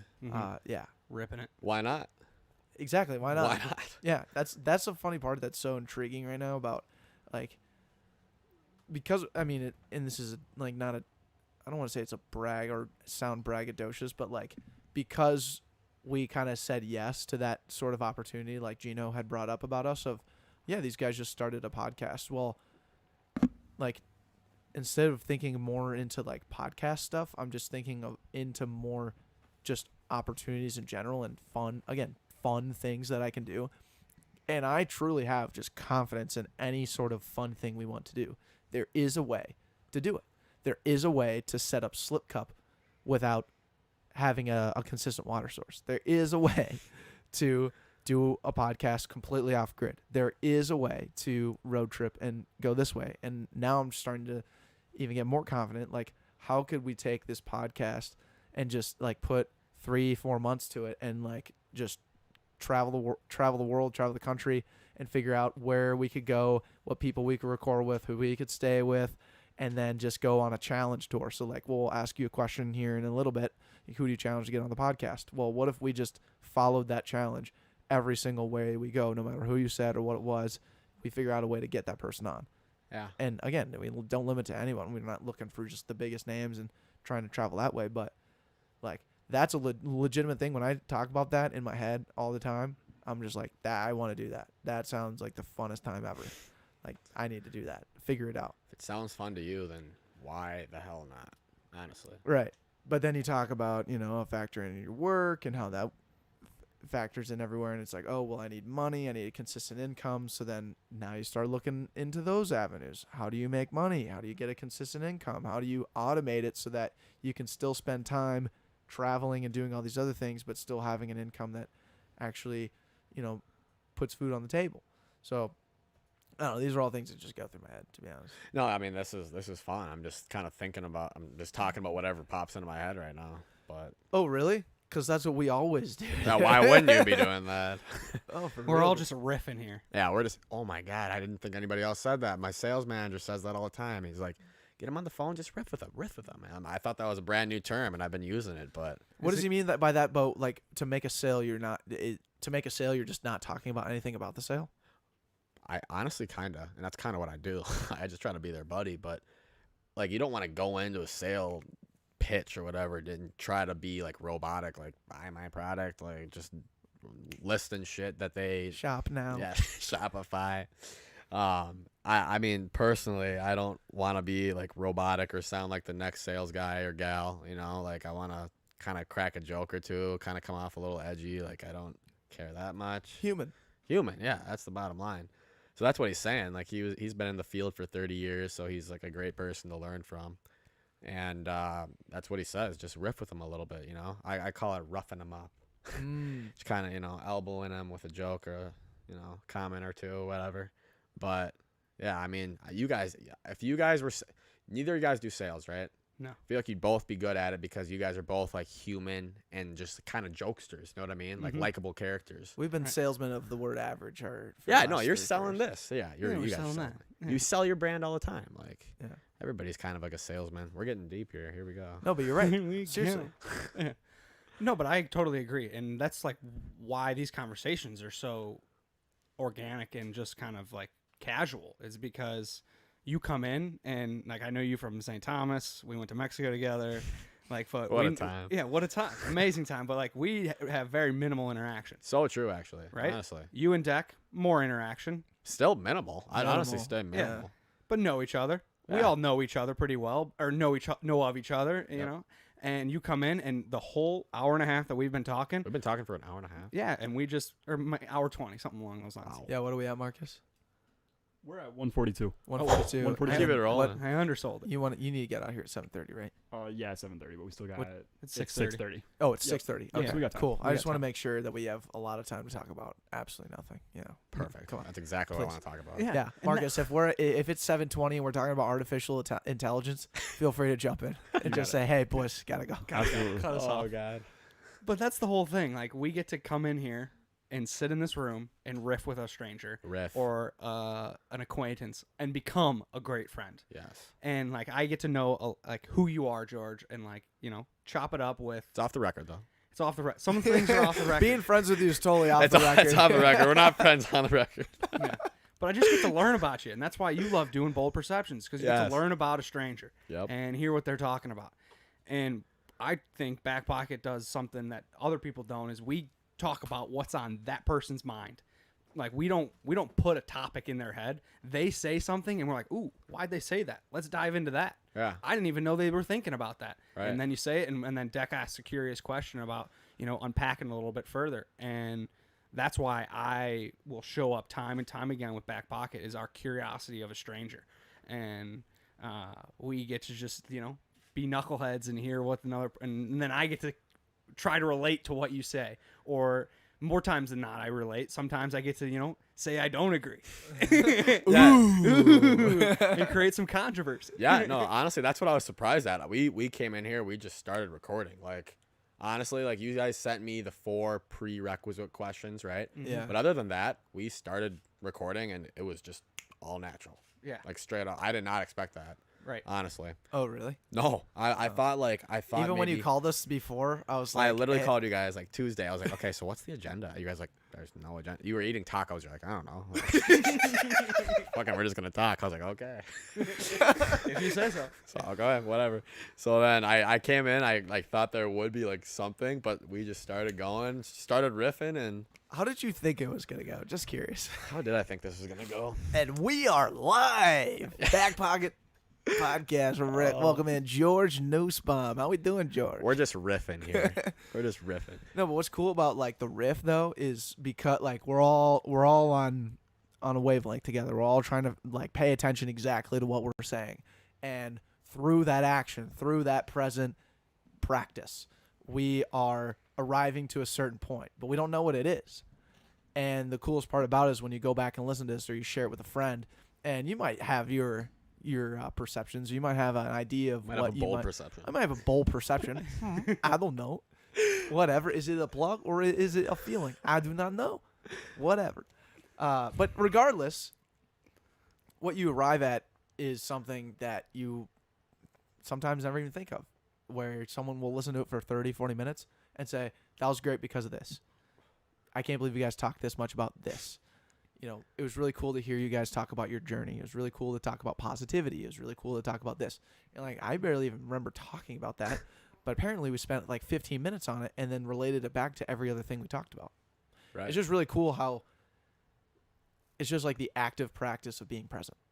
Yes. And, yeah, you don't want to go through life, like, just by the script either, right? This is like a metaphor for life. Here we go again, getting deep. You just got to dive in. Whatever happens, happens. Everything kind of happens for a reason. It's all about how you react to things, deal with the blows you're dealt. I don't know where I'm going. I'm just rambling right now, but that's kind of what it is. I agree you're wholeheartedly with that. When I found out I was going to Tucson. What's today? Friday, Wednesday night. They called me and said, "Yeah, you're going to Tucson 3 months." You're like, okay. I said, "Fine." And then I sat down on the porch outside with Jack, and I was like, "Jack, you know, I'm leaving." I'm not fucking leaving. And like it was just, I'm not leaving. I'm never leaving. But it was so funny how the conversation was never like, "Oh, what are you gonna do?" It was, "Oh, what are you gonna do?" You know, like it was one of those things where it was like, "Oh, let's get on the attack. Let's see how we can push the ball forward. Like take it more as an opportunity rather than seeing it as a burden." Yep. Yeah, I leave my house with my boys out here where it's the summer in Minnesota. We're gonna be hopefully going on a bunch of lakes, hanging out with a bunch of the people in our community, having parties, blah blah blah. Parties, whatever. Sorry, shouldn't have said that. Whatever. But you get the point. Fiascos. And same thing. And like part of me is like, dang, that I just like that's taken away, and it's not gonna be there this summer. But the cool thing is, you know, the opportunity of me going there. It's like, well, 6 hours away from San Diego. All of a sudden, I'm 45 minutes from the border of Mexico. My God, that's way cooler, or not way cooler, but what an opportunity. It's more adventurous, right? Like it's out What of if your I'm by comfort myself? zone. I'm going rogue.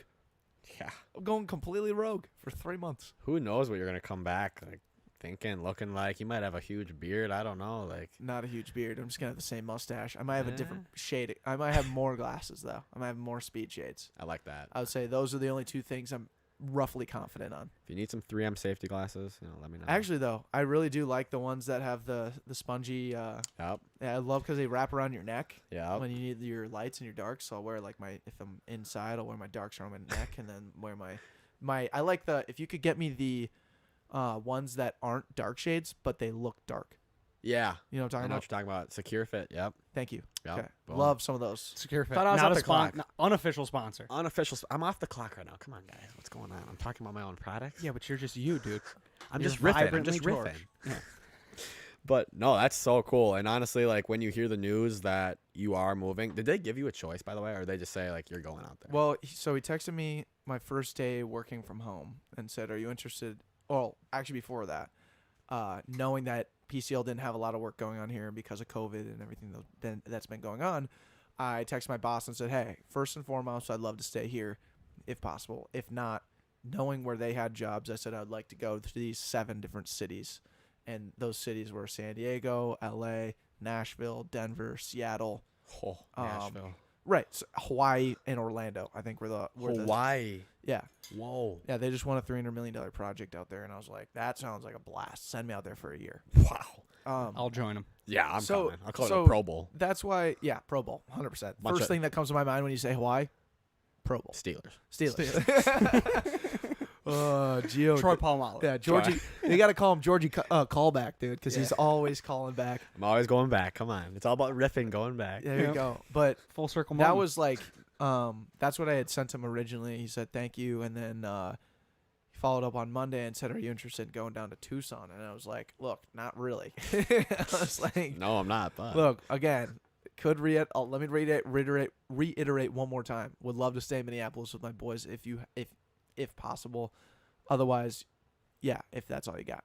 And then the following week, a different guy called me and was like, "Hey, so you're joining Tucson team. Like, happy to have you." I'm like, "News to me. Thanks." thanks, guys. And then, yeah, just figured it out from there. And again, it's just kind of taking the opportunity, being grateful, and knowing that it's not the end of the world. I'll be back in August by the time football season comes around. Boom. And going back to like the subconscious aspect, like the 80% of the brain, Deck has been dealing with this for 9 months. Feels like he's brought up that he could be anywhere at the end of this job, and this job has been extended 2 or 3 times. Yeah, that's right. I was supposed to end in January 2020, and then March, and then April, and then May.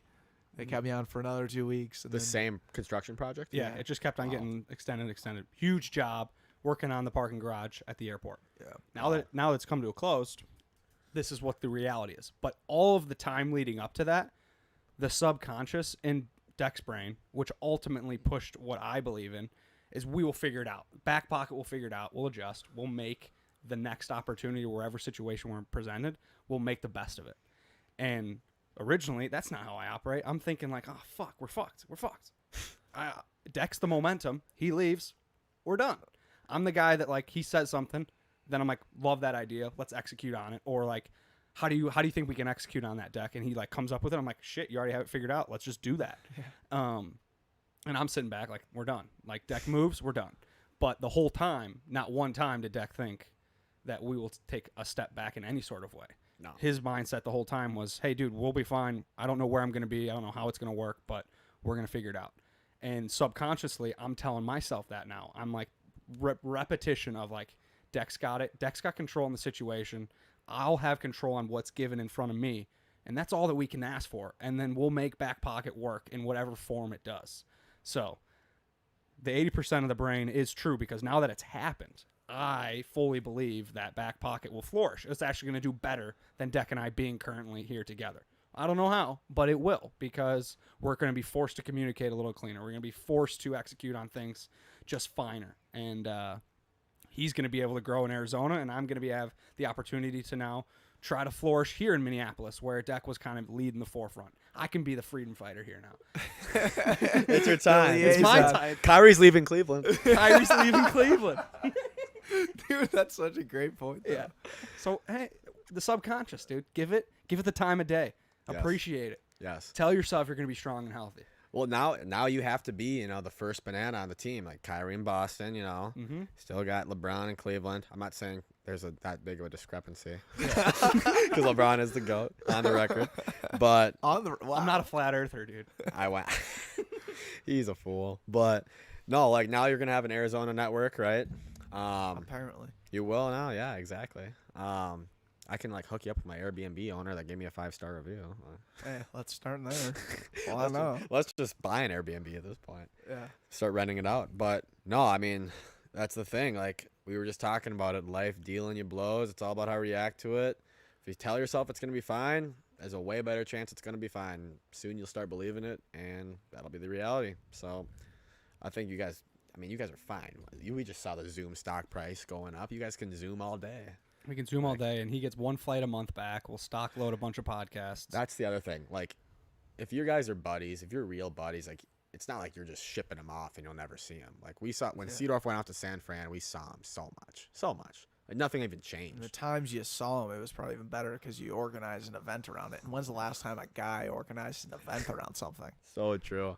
I think that's what it is. Your buddies move away. That's the only time a guy will organize an event. Seriously. The send-off. Little mini bachelor parties. Yeah, that's what it is. It's like bachelor party previews or training camp or whatever. Training camp, yeah.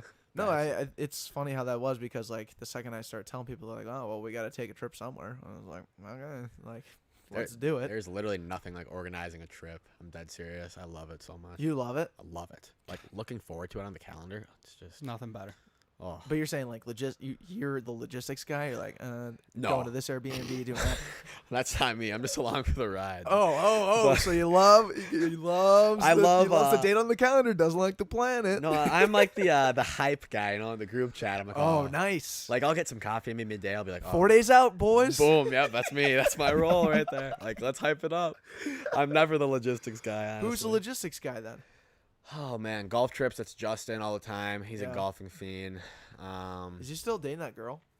Yeah, he is. They Good for her. got a house. Good for Good them. for her. Yeah, good for them. Sorry. He actually you guys know Josh Parks. He was on the pod. Yeah. Oh, yeah. Um, He tuned in right in the beginning of the live stream. He was the first Did he? one in. That's funny. Parks. We always get him over to the house to give cuts. We always got like 7 Ghost or 8 cuts. guys. Ghost cuts. Justin rolls in. He looks like Chucky from the Rugrats, hair everywhere. Yeah, gross. Just gets a mullet out of nowhere. And his girlfriend's like, yeah, I was the one that told him to do it. And I was like, sign of a healthy relationship. Yeah, that's sick. Marriage is in sight. Marriage is in sight, off the record. Right. I really don't think it's smart for women to tell guys that they should get mullets or mustaches. Yeah, I mean, And that's just my opinion. well, you got a mustache, right? You rock a mustache. Yeah. My mustache was a joke about quarantine. And then now that we're out of quarantine, kind of, Kinda. I'm like, do I shave it? And now I'm like, I'm feeling good about it It's now. the brand, though. It kind of is. It's the brand. weird. It's so weird that like my joke of a mustache has turned into an identity thing. You know, like the Jordan logo, like him dunking a ball, like that's what it is. You Like, think? it's universal. Yes, Dang, you gotta keep it. that's ridiculous. And I've been trying to grow this mullet of mine, but like, Get Parks involved. Get him. To I know trim we you got up. a barber who's like, yeah, I just need to get your hair like in the right way to grow because my hair grows so fast. Yep. And like every time, this is my second haircut that I already got, and each time I'm like, it doesn't look like I am any closer to a mullet. My hair just like grows and curls. Like Yeah. I don't know if I'm meant for the mullet or not, but whatever style he's doing, I'm in. You know. Start writing it down right when you wake up. I'm meant for a mullet. I'm meant for a mullet. I'm meant for a mullet. 15 times. Then you'll have a mullet. Yeah. And then you'll have Do mullet. that. Then you'll be made for a mullet. Right? That's good. You think if I did that, I'll get hair on the top of my head? Yes. I have hair on the top of my head.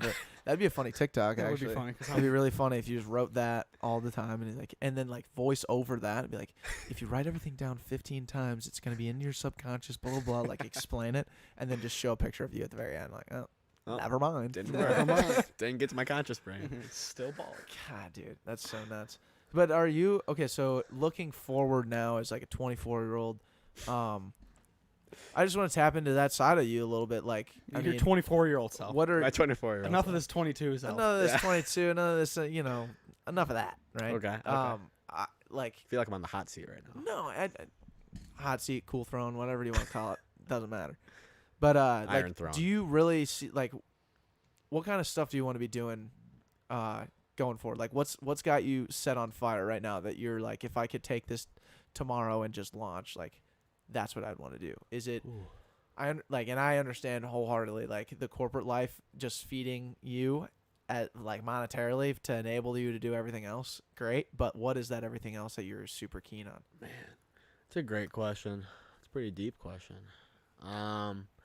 Honestly, as long as I'm having fun, seriously, as long as I'm taking life seriously, but at the same time having fun, making memories, the people I care about, like, I'm good with it. Doesn't matter if it's the corporate route, if it's my own business, if it's a podcast, if it's freaking selling hot dogs at the state fair. I don't really care as long as That's I cool. enjoy it and Yeah. I'm living the way I want to live. When you say enjoy, is it the stability of it? Is it the ability to grow in the corporate sense, like to advance in a certain area? Where does the enjoyment come from? My biggest enjoyment, where it comes from, I'd say, is honestly just being around people. Like, this is another cliche, but if you're rich and you have nobody to like spend money with and go on trips with, like, why be rich? Like, you don't want to be alone and rich. Just as long as I have good company, they're like-minded, want to have fun, enjoy, life, whatnot.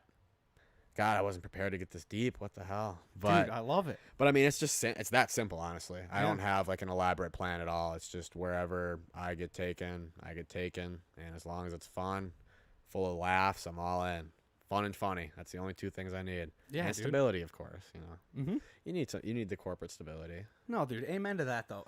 You keep saying the cliche, right? Yep. There's a cliche in it, and that's something that, Deck and I were talking about for forever about this podcast, because we would reiterate, enjoying talking to a stranger, and just these little one-off phrases that you hear a ton. But now we've gotten to the point where, like, it's not a cliche, it's the reality. Like, I live that mantra, and these little cliches you keep bringing up, they're not cliches. That's how I live my life. Yeah. And sometimes, like Gary Vee's a great example. He does not stop saying the same thing. He says the same thing because there's nothing else to say. He believes it too. He believes it. He wants everyone to hear it and hear it again and hear it again, because that's what's the change will happen. If you say the cliche and then, start doing something else because you think you've said it too frequently, then you didn't believe in it. It was a cliche. But Yep. when you say, like, when you have the means to, venture off vacation and celebrate, and if you have the people with you, that's what's most fulfilling. The people along with you when you can celebrate. That's not a cliche. That's life. That's beauty. There's nothing cooler than doing something and bringing a ton of people with you to also do the cool thing. That was awesome. That was awesome. The cool thing. It's The got to cool be thing. TM'd right there. TM'd, the cool thing. Come do the cool thing with me. That's Come money. do the cool thing with me. Let's do a cool thing. Let's do a cool Let's thing. do a cool thing. Why not do a cool thing Why together? not? Why wouldn't you do a cool thing? Yeah, and when I can record it and then share it with other people and they can enjoy the cool thing Yeah. with me, we're all doing the cool thing Just together. do the cool thing. I don't care. Just do that. Why is whatever that? that is. Why is that so fucked up to say? I don't know. No, it's not. No, I'm doing not, the cool that's- thing no, all the time. I when you were saying let's do the cool thing, I was like, oh, that's a T-shirt. Like that's a T-shirt. I'm Say doing that. the cool thing. Do the 'Cause, cool like, thing. You and your buddies are all hanging around looking at what you're doing, and some guy's always just like, hey, that looks pretty cool, and then everyone else is looking around like, well, do you think that's cool? You think that's cool? Let's do Yeah, I it. think that's pretty cool, man. How do we do it? And then one of the guys is always like, oh, well, I know how to do this part of the cool thing, or I know how to do this part of the cool thing, and all of a sudden, we're doing the cool thing. You're able to do the cool thing then. We're doing the cool And there's thing. just like a ton of intrinsic reward in doing a cool thing. There is. As long as you think it's cool, and it doesn't really matter. But Okay, so one of the things that Come on, don't leave me short though. I was talking about. No, I wasn't making fun of you. I thought I that was know. legit. no, Yeah. I honestly like that too. Yeah. I just love when you bring like the definitiveness behind saying something, saying So ridiculous. doing the cool thing. Doing the cool thing. Right. Doing the cool thing. All right? Period. We're doing it. Right. And I want to make it sound so silly that people think, what the fuck's he saying? Hey, what are you doing tonight? The cool thing. Oh, me too. We're all doing the cool thing. Cool. I'm doing the cool thing. Cool. Cool. Cool. Right Cool. on. Right. Carry on. I'm going to continue. Carry on. What else you got to say? Uh, I'm going to continue to do the cool thing. And I'm going to keep saying, be you. I'm going to keep saying the weird, silly things because it's so simple. There's no interpretation. You can hear me say it, and if you look at it differently, then you're choosing to go away from what I'm saying. It's no longer in my court. 100%. No, I'm I not also trying to think- be intellectually brighter than another person. No, and I think like it's childish to think that it no longer needs to be said, which is I think what Gary Vee says a lot. It's just, look, I will keep saying these things over and over and over again because there's always someone that needs to hear it, and that's how much I care about what that is. My job's not done until I can confidently say that everyone is 100% empathetic. It's my job to have 100% of people doing the things that I think that they should do. The reality right now is only 2% are doing the advice that Gary's given, which is why he gives this incredible advice or incredible insight, because he's always how saying crazy is that? 2% of the people that listen to Gary Vee actually follow through with what he's articulating. Okay, well, you got the whole categories where you hear you got the listeners, right? Then you got the people that'll take it a step further and be like, "Wow, I'm gonna do this." Then you get to the people that are writing it down, saying, "I'm planning on doing this," and then the actual doers is very small. It's a very small percentage, and 2%. 2%, exactly 2%. It is a very small percentage. That's pretty small, isn't it? Right? But well, honestly, so I do listen to some of those guys. I've never tuned into Gary Vee one time, and I don't know why. Just flat out in general. Like Yeah, never like seen I don't have any- anything against him. So Okay. I just want to know like what is his message. I've never literally listened to one word. I've never clicked on him for some reason. It has a lot to do with hustling Okay. and working very hard and being rooted in the process. Yeah, but And- towards the thing you love to do. The cool thing. The cool cool thing, thing. whatever your cool thing is, whatever you love to do. And in that time that you're moving through that process, think about how you can be grateful for what's brought you there. Think about how you can give back to make a difference in someone next to you, someone very far off, and never be afraid to lose. Ooh, Because okay. when you do lose, you're probably going to grow more than when you found that little victory. And there's many other things that he talks about. But if you love what you're doing and you're fucking dedicated and you're just going to push towards it and do whatever you can, but at the same time you're going to be grateful and think about others, fuck. What else is there? Yeah. What else is there? Yeah. And the cool thing about Gary too is like not only is he like an in your face, just like do this type thing, but he is rooted in actual experience. I mean, the guy helped grow his dad's wine business out of college. He started working out of college with for his dad at his wine business. Found out this thing called YouTube. Started. He founded it? No, he was like one of the first creators on YouTube. Okay. Selling wine and He was, doing on, wine he was on reviews. YouTube in like 2004. Yeah, and then just kind of tripled down on the internet and Google Ads, and then blew up from there. And then, he's just kind of been the serial entrepreneur, one of the first investors in Uber. He was the first investor in Twitter. He was, I mean, we say these things now because they're so big, but that was Gary Vee. And so now, like, he's always rooted in the give back. He's telling us what he thinks you should invest in. Get on TikTok now. Do all these different things. But the coolest part about Gary, again, back to what our thing was with not only saying it, but doing it, and how that means so much more. Well, Gary's doing all this stuff, and he's saying, look, I get it. Not like 2% of you will actually harness what I say, put it in your back pocket, and go do it. Nonetheless, he's like, and if you're not going to listen to me, watch what I'm doing. And so, like, Andrew and I aren't digesting every single one of his podcasts. We're not looking at every single one of his Instagrams. But we're watching what his strategy is. Oh, well, Gary's on TikTok, and he just partnered with TikTok doing a 12-hour live stream there to do as part of his charitable give back. Oh, Gary V texts me every day, like a different thing, just whatever it is. Gary V is doing this thing called Tea with Gary V, where he has people call into a Zoom call, and he just gives people advice.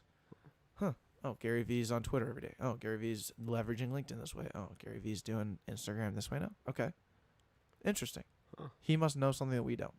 Or you just look at it and you evaluate it in your own sense. Should Backpocket be doing more Zoom calls? Should Backpocket be doing more TikTok?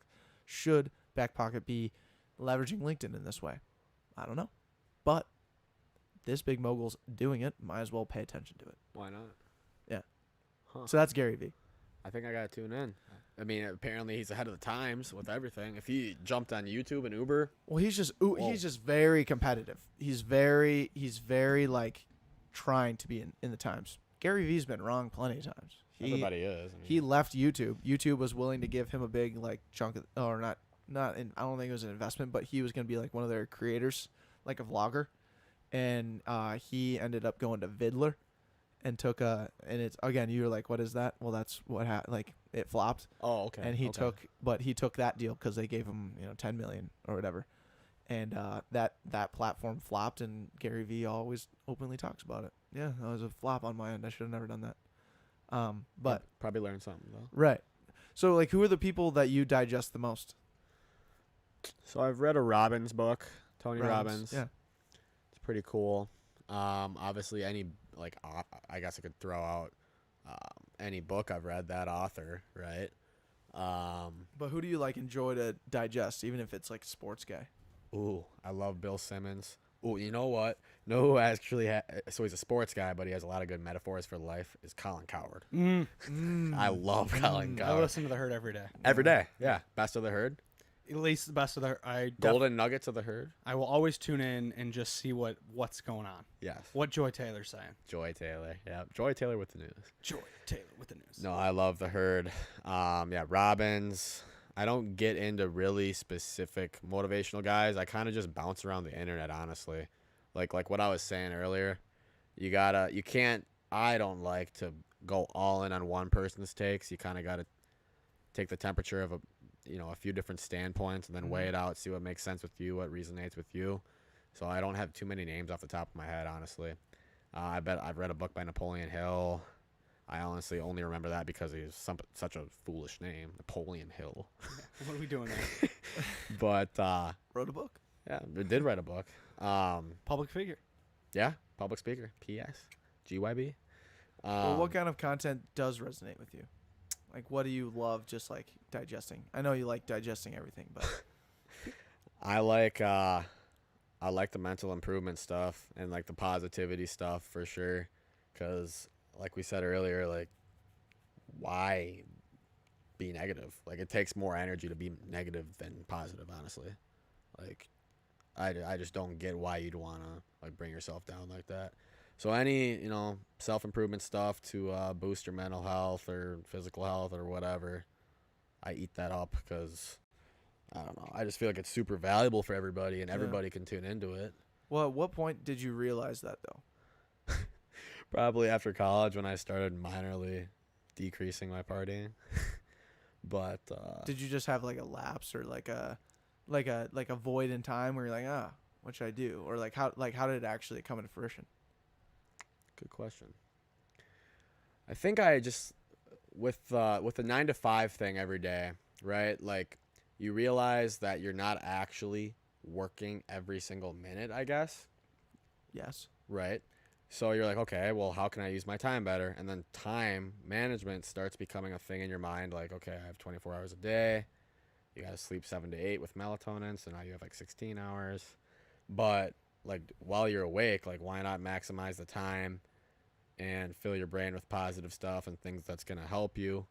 And I think basically after college is when I was like, okay, hold on, let me get some different viewpoints in my mind, right? And start researching things I care about, things that'll help me. And then the competitive side of me is like, okay, I don't want to be just like another slob in the corporate cog, right? So I'm looking for ways to differentiate myself, boost my performance in sales, making relationships, whatever it is. So to answer your question, after college, probably a few months after I settled in, because I mean, I think we all had like a little lull after college probably, right? Where you're like, shit, like this kind of sucks. Like I'm not used to this. And after that kind of hangover goes away, I feel like then you kind of snap into it and you're like, okay, I got to do something about this. Like I don't want to just be like an average guy, even though we're all average. We all got average qualities. Like you want to strive to be better.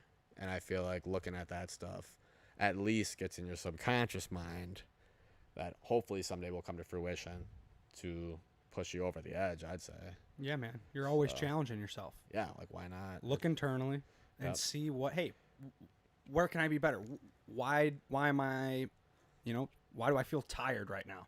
Yeah. Why am I struggling to get through the day? Yes. What's going on there? And just a little internal reflection and then taking a little action. But also at the same time, I want to stress this. I do not take a lot of stuff seriously, okay? So I don't want to say like you got to be a hardo, you got to go like research all this and then apply it. You got to have fun or else you're screwed. I think personally.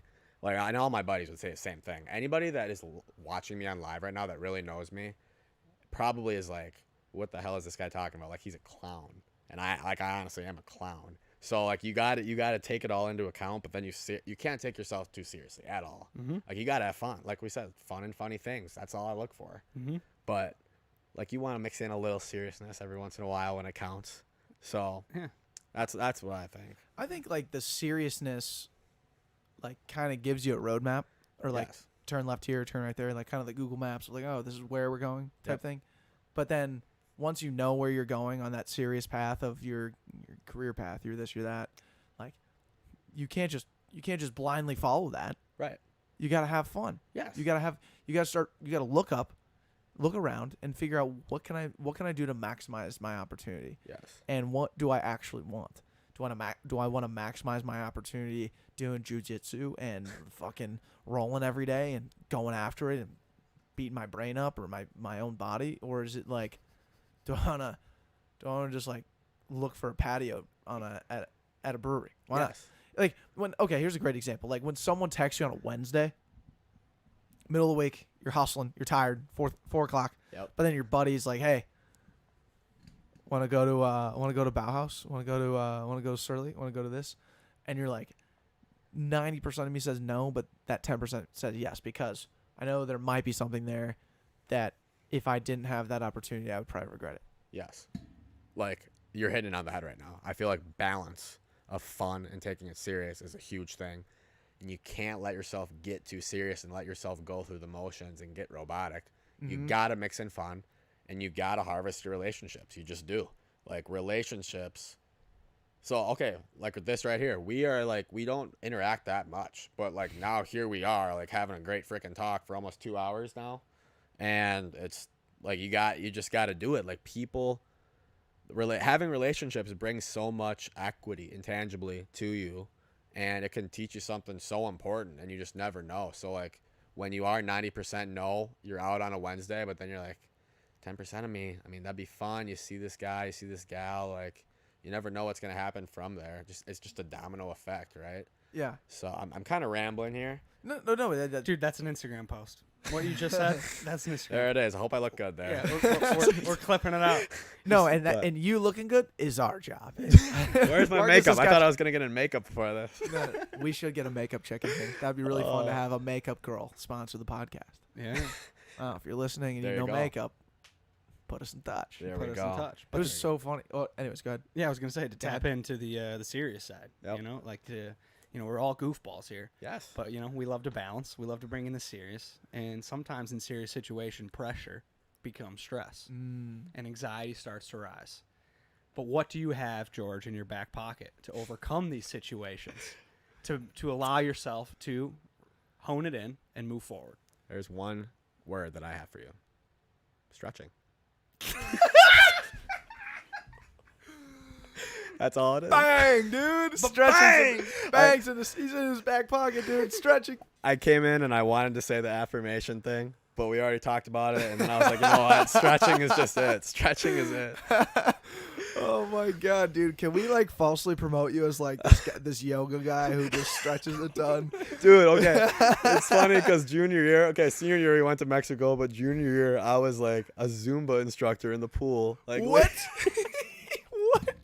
Yes, dude. I can't believe I didn't do it senior year, but I like led these fake Zumba classes, which was What? Like, walk me through one of your fake Zumba classes. like I just simply, I mean, we're all having fun, a little liquored up, a little bit, and and then I just get in front of like the pool, and no, this is actually in houses at UST.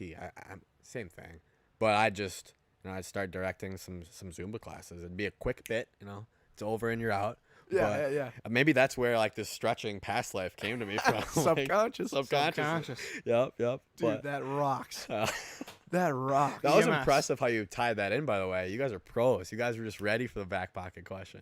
Well, I heard him like when I heard the lingo, I like already knew he had it dialed in. I was like, that's one of his best yet, and I think he's like 7 beers in. Yeah. I was like, that's so good. That's so good. That's so good. You always got to work it in, dude. Get your questions out. Exactly. GMO You have free, to- dude. Yeah. Boom. You got to be the balance.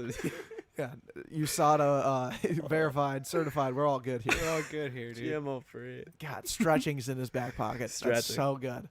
Even though I haven't done it yet, but It's in there, dude. Ready I'm to so pull in out. there. it's yes. Boom. See, sometimes you have something in your back pocket you've never pulled out yet. Mm-hmm. So Hey, guess what really's in your back pocket? what? You. I'm in my back pocket. No, you don't understand like how many times where we are always constantly asking ourselves that question. What's in your back pocket? Yeah. What the hell does that even mean? What the hell does our podcast mean? What does this do? Like, how does this work? Yep. And it's so crazy that to me, it's been crazy to go from something where it's just like, like Andrew in the car driving down Creighton after buying our mic was like, what do you think about the name Back Pocket? Safe, tucked away, always there when you need it. I'm like, okay, cool. Sounds like a great name for a podcast. Pretty out there. No one else has it. Why not? Yep. We spell it incorrectly. Move forward. One word, not One word. Yeah. Just Back one word. Pocket is 2 words, but we do one. And it's actually turned out great because we haven't got to trademark it. Now we can because No one has. no one else is doing trademarking Back Pocket as 1 word. Boom. Kind of nice. Yeah. But anyways.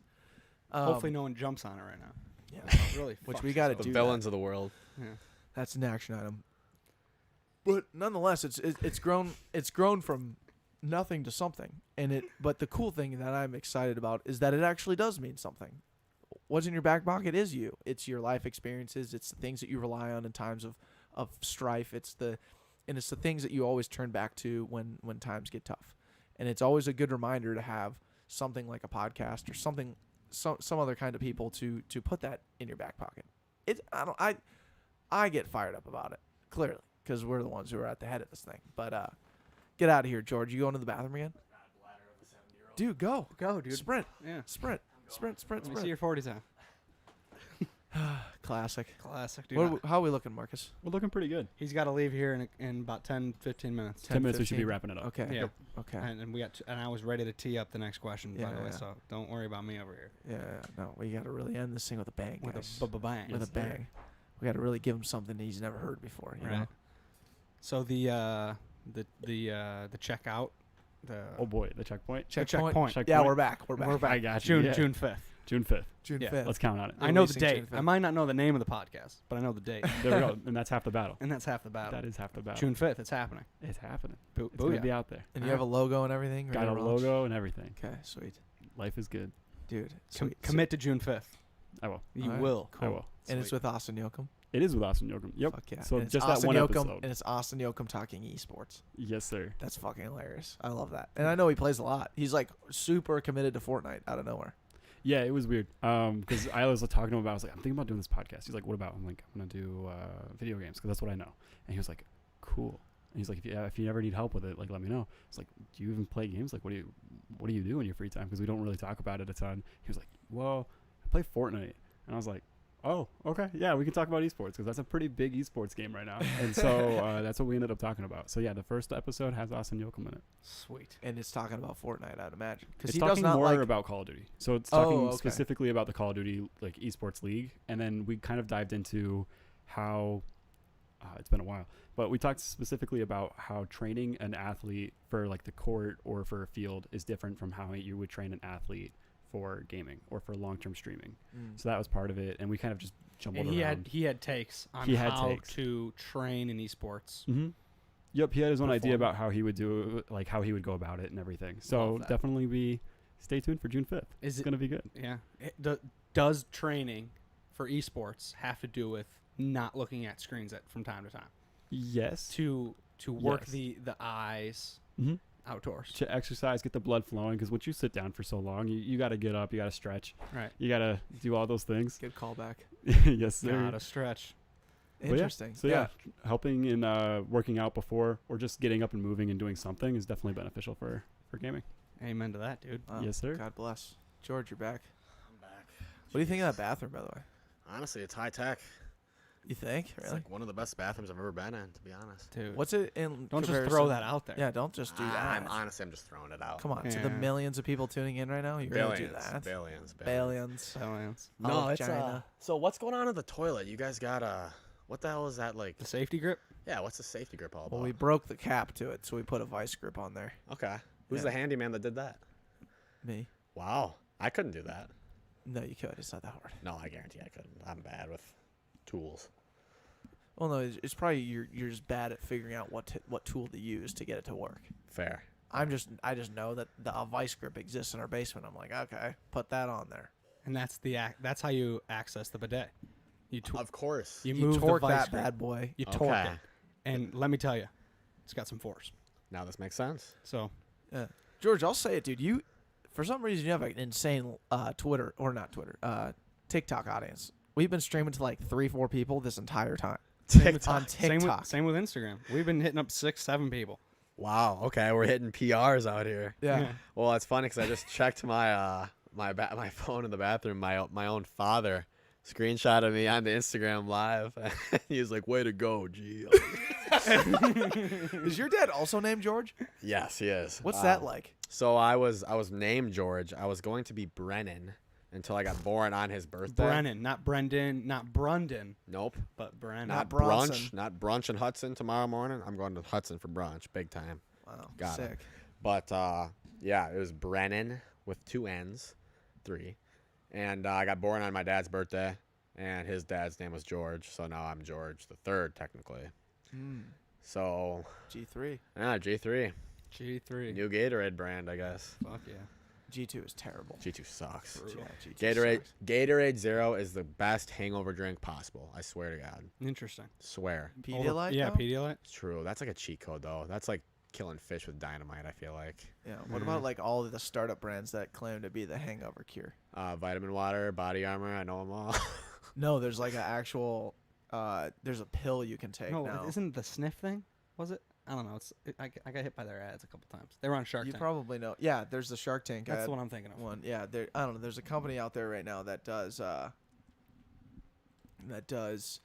like you take like a pill at like, say you're drinking for the whole night, you take it at like midnight if you're gonna be out till 2, and it makes sure it like hydrates you to a certain point where by the time you wake up you're not hungover. Really? Yeah. Yeah. You gotta tilt the mic up again. Oh, do I? Stop speaking on top. I'm being bad. That's There all we right. But hey, we actually don't have a ton of time left. go. Uh-oh. What do Yeah. we got? We have a couple final questions for you. Okay, let's do it. The next one Rapid is fire. the challenge question. This is the growth model for Backpocket. This is how we attack the next guest. Who do you think that's inside your network or someone that you think would be dope for the Backpocket that we should have on the show? So you guys have had a couple Vikings on, right? Mhm. Greenway, Lieber. I think you guys can get another Viking on. I feel like you got to go big. Rudy. Why not Kirk? We've been challenged with Kirk. We Yeah. told we were going international if we get Kirk Cousins on. I've hit Wow. up his agent a few times. Have been Why not? Yeah, no, why not shoot the shot, right? yeah, keep going. Okay, let's see what else. I mean, maybe. Oh, what are we doing here? Roethlisberger. Why am I saying Kirk? We gotta get a Steeler. We on. gotta get Big Ben on. Big Ben? We gotta Just get makes Come Big to Ben. the sense. Backpocket. By the way, You're kidding. Michael Claypool is who it was. Not Notre Dame. Receiver we were talking about earlier that you drafted. Yeah. I don't know why that just came to me. Maybe just get a him on. I don't know. Michael Notre Dame? Claypool. So we got Big Ben, Kirk, and Michael Claypool. Thanks for the challenges. Boom. There we go. Sweet. Do you think that there's anyone local that we should get on? Like, because that's not saying that's the most realistic, but like, we're obviously gonna shove it in your face when we get Ben, right? But yeah. Oh yeah, of course. is there anyone that you know of that we don't know of that should come on this podcast that's around us? That's around us, I should say. Well, here's an idea. I mean, one of the business owners that either survived the riots so far or got hit by the riots. I think that'd Oh, be yeah. a hell of a perspective to hear. You Yeah. know, like their lives. Know who you should get is Ricky from Marshall Liquors. Boom. Yeah. But yeah, Ricky. Yes. Who challenged us to get Ricky on? it happened early, like when we were still recording at the Yeah. Washington I'll Capitol. have to go back and look. But yeah, someone's said, yeah, you should get Ricky. I've asked Ricky to come on the podcast, actually. I feel like he's, like a modest guy. He said he would have nothing to say. That's what he told me flat out in his like monotone I have voice. nothing to say. I have Yeah, nothing can to hear say. Yeah, you can already imagine now. No, that's funny as hell. Just today I was looking at my Snap memories, and you guys have that, right? The Snapchat memories. Yeah. Best thing ever. Yeah, you have to do it. Here's real quick about the Snapchat memories. Yep. The way I want to see my Snapchat memories is some person runs up with an iPad and I'm sitting down like this and it's filming me. It's like we're in a documentary and it's the MJ. Here's the iPad, and all it is my Snapchat memory, and I gotta watch my Snapchat memory. And you're laughing like MJ. And I'm like, fuck that. I'm like, really? I'm like, really? He said that? Really? He said that? Who would be like? Do you have an arch nemesis out there, like a Gary Payton to MJ? Where, No, it would be myself. No, yourself. there's some arch nemesis out there, dude. dude, you gotta leak one. There's Just chicks? chicks. Just all my ex-girlfriends? Yeah, Kenzie. I Sarah. deleted all those, Name though. dropped them. Yeah. Okay. Fuck it, dude. It's 2 hours in. No one's ever going to hear this. No, I said to my roommates the other day, you have a nice ex list. To be honest with you. All We my can- bits are we breakup can edit. stories. We can edit that out or not, but It stays. you're a girlfriend guy. It plays. You're a girlfriend guy. You're a fuck girlfriend off, guy. Dude. Fuck off. I'm not a girlfriend guy. Yes. No way. Yes. No. Well, I saw the last guest you had, or 2 guests ago, matched with you on Hinge. Yeah, that shit was funny. That's funny. That's pretty funny. That's pretty funny. But okay, so basically it'd be one of your exes, like saying like, yeah. Oh fuck. You want me to have one of my exes on the podcast? Ooh, Absolutely not. that'd be good. That'd be good. Why not? content. No, seriously, why Yeah, not? Why not? Tech, why not? Look, if you convince me it's good, I mean, I obviously know it's good content, but it would just be taking some convince. Like, there's no way they're gonna talk to me. No way. No way. What if Marcus reaches out?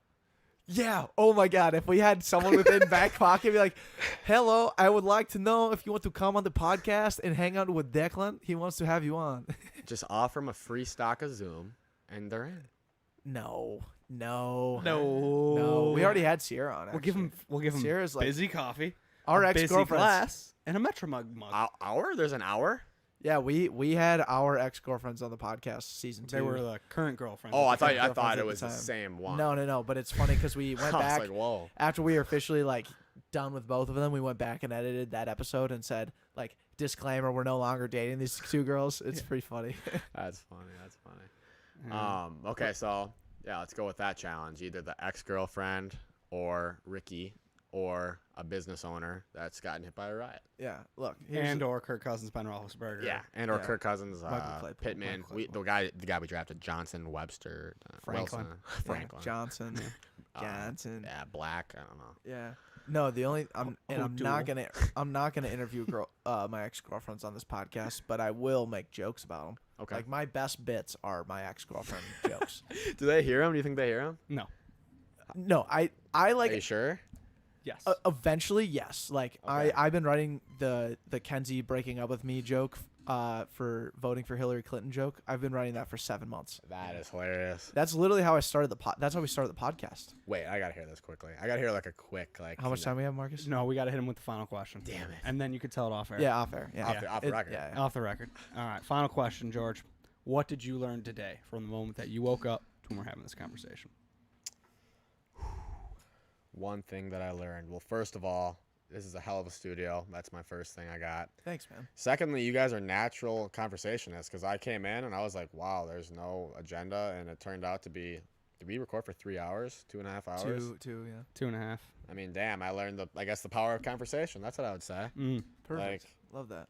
where it can take you. Who knows where we'll go from here? Maybe I'll never see you guys again. But No, we gotta have like a golf tournament in the making. Or yeah. something. Oh, Yeah. I mean, Me and Loco were talking about a golf tournament. really? Mhm. Yeah. Oh, Loco's a huge golf planner. He doesn't even Yeah. know it yet, dude. Dude, Yeah. what the hell? Well, Loco's a networking guy since Yeah. he's a real estate guy. Right. Yeah. But So he came to me. He's like, "Hey, let's do something." yeah, no, you know he's always working. Mhm. He is always working. But yeah, no, maybe we should do a little golf trip or something, you know? I think that's what I learned today. We got to do a golf trip. We'll just talk the whole time in the cart. Right. Yeah. Fuck yeah, dude. Hey, maybe we stretch a little bit before we play. Yes. And stretch. Yes, exactly. And one more thing. I learned busy coffee is really good. Really good. On the record. Sweet. So you're a cold brew guy.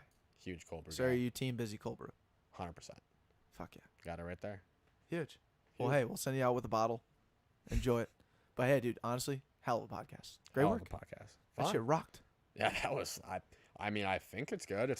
I don't think this is like where you write a joke down and then you're like, "Wait, is this funny?" I think it's actually good.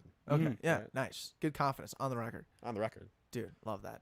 God bless. That's a wrap. Let's stretch. Thanks, brother. Let's go.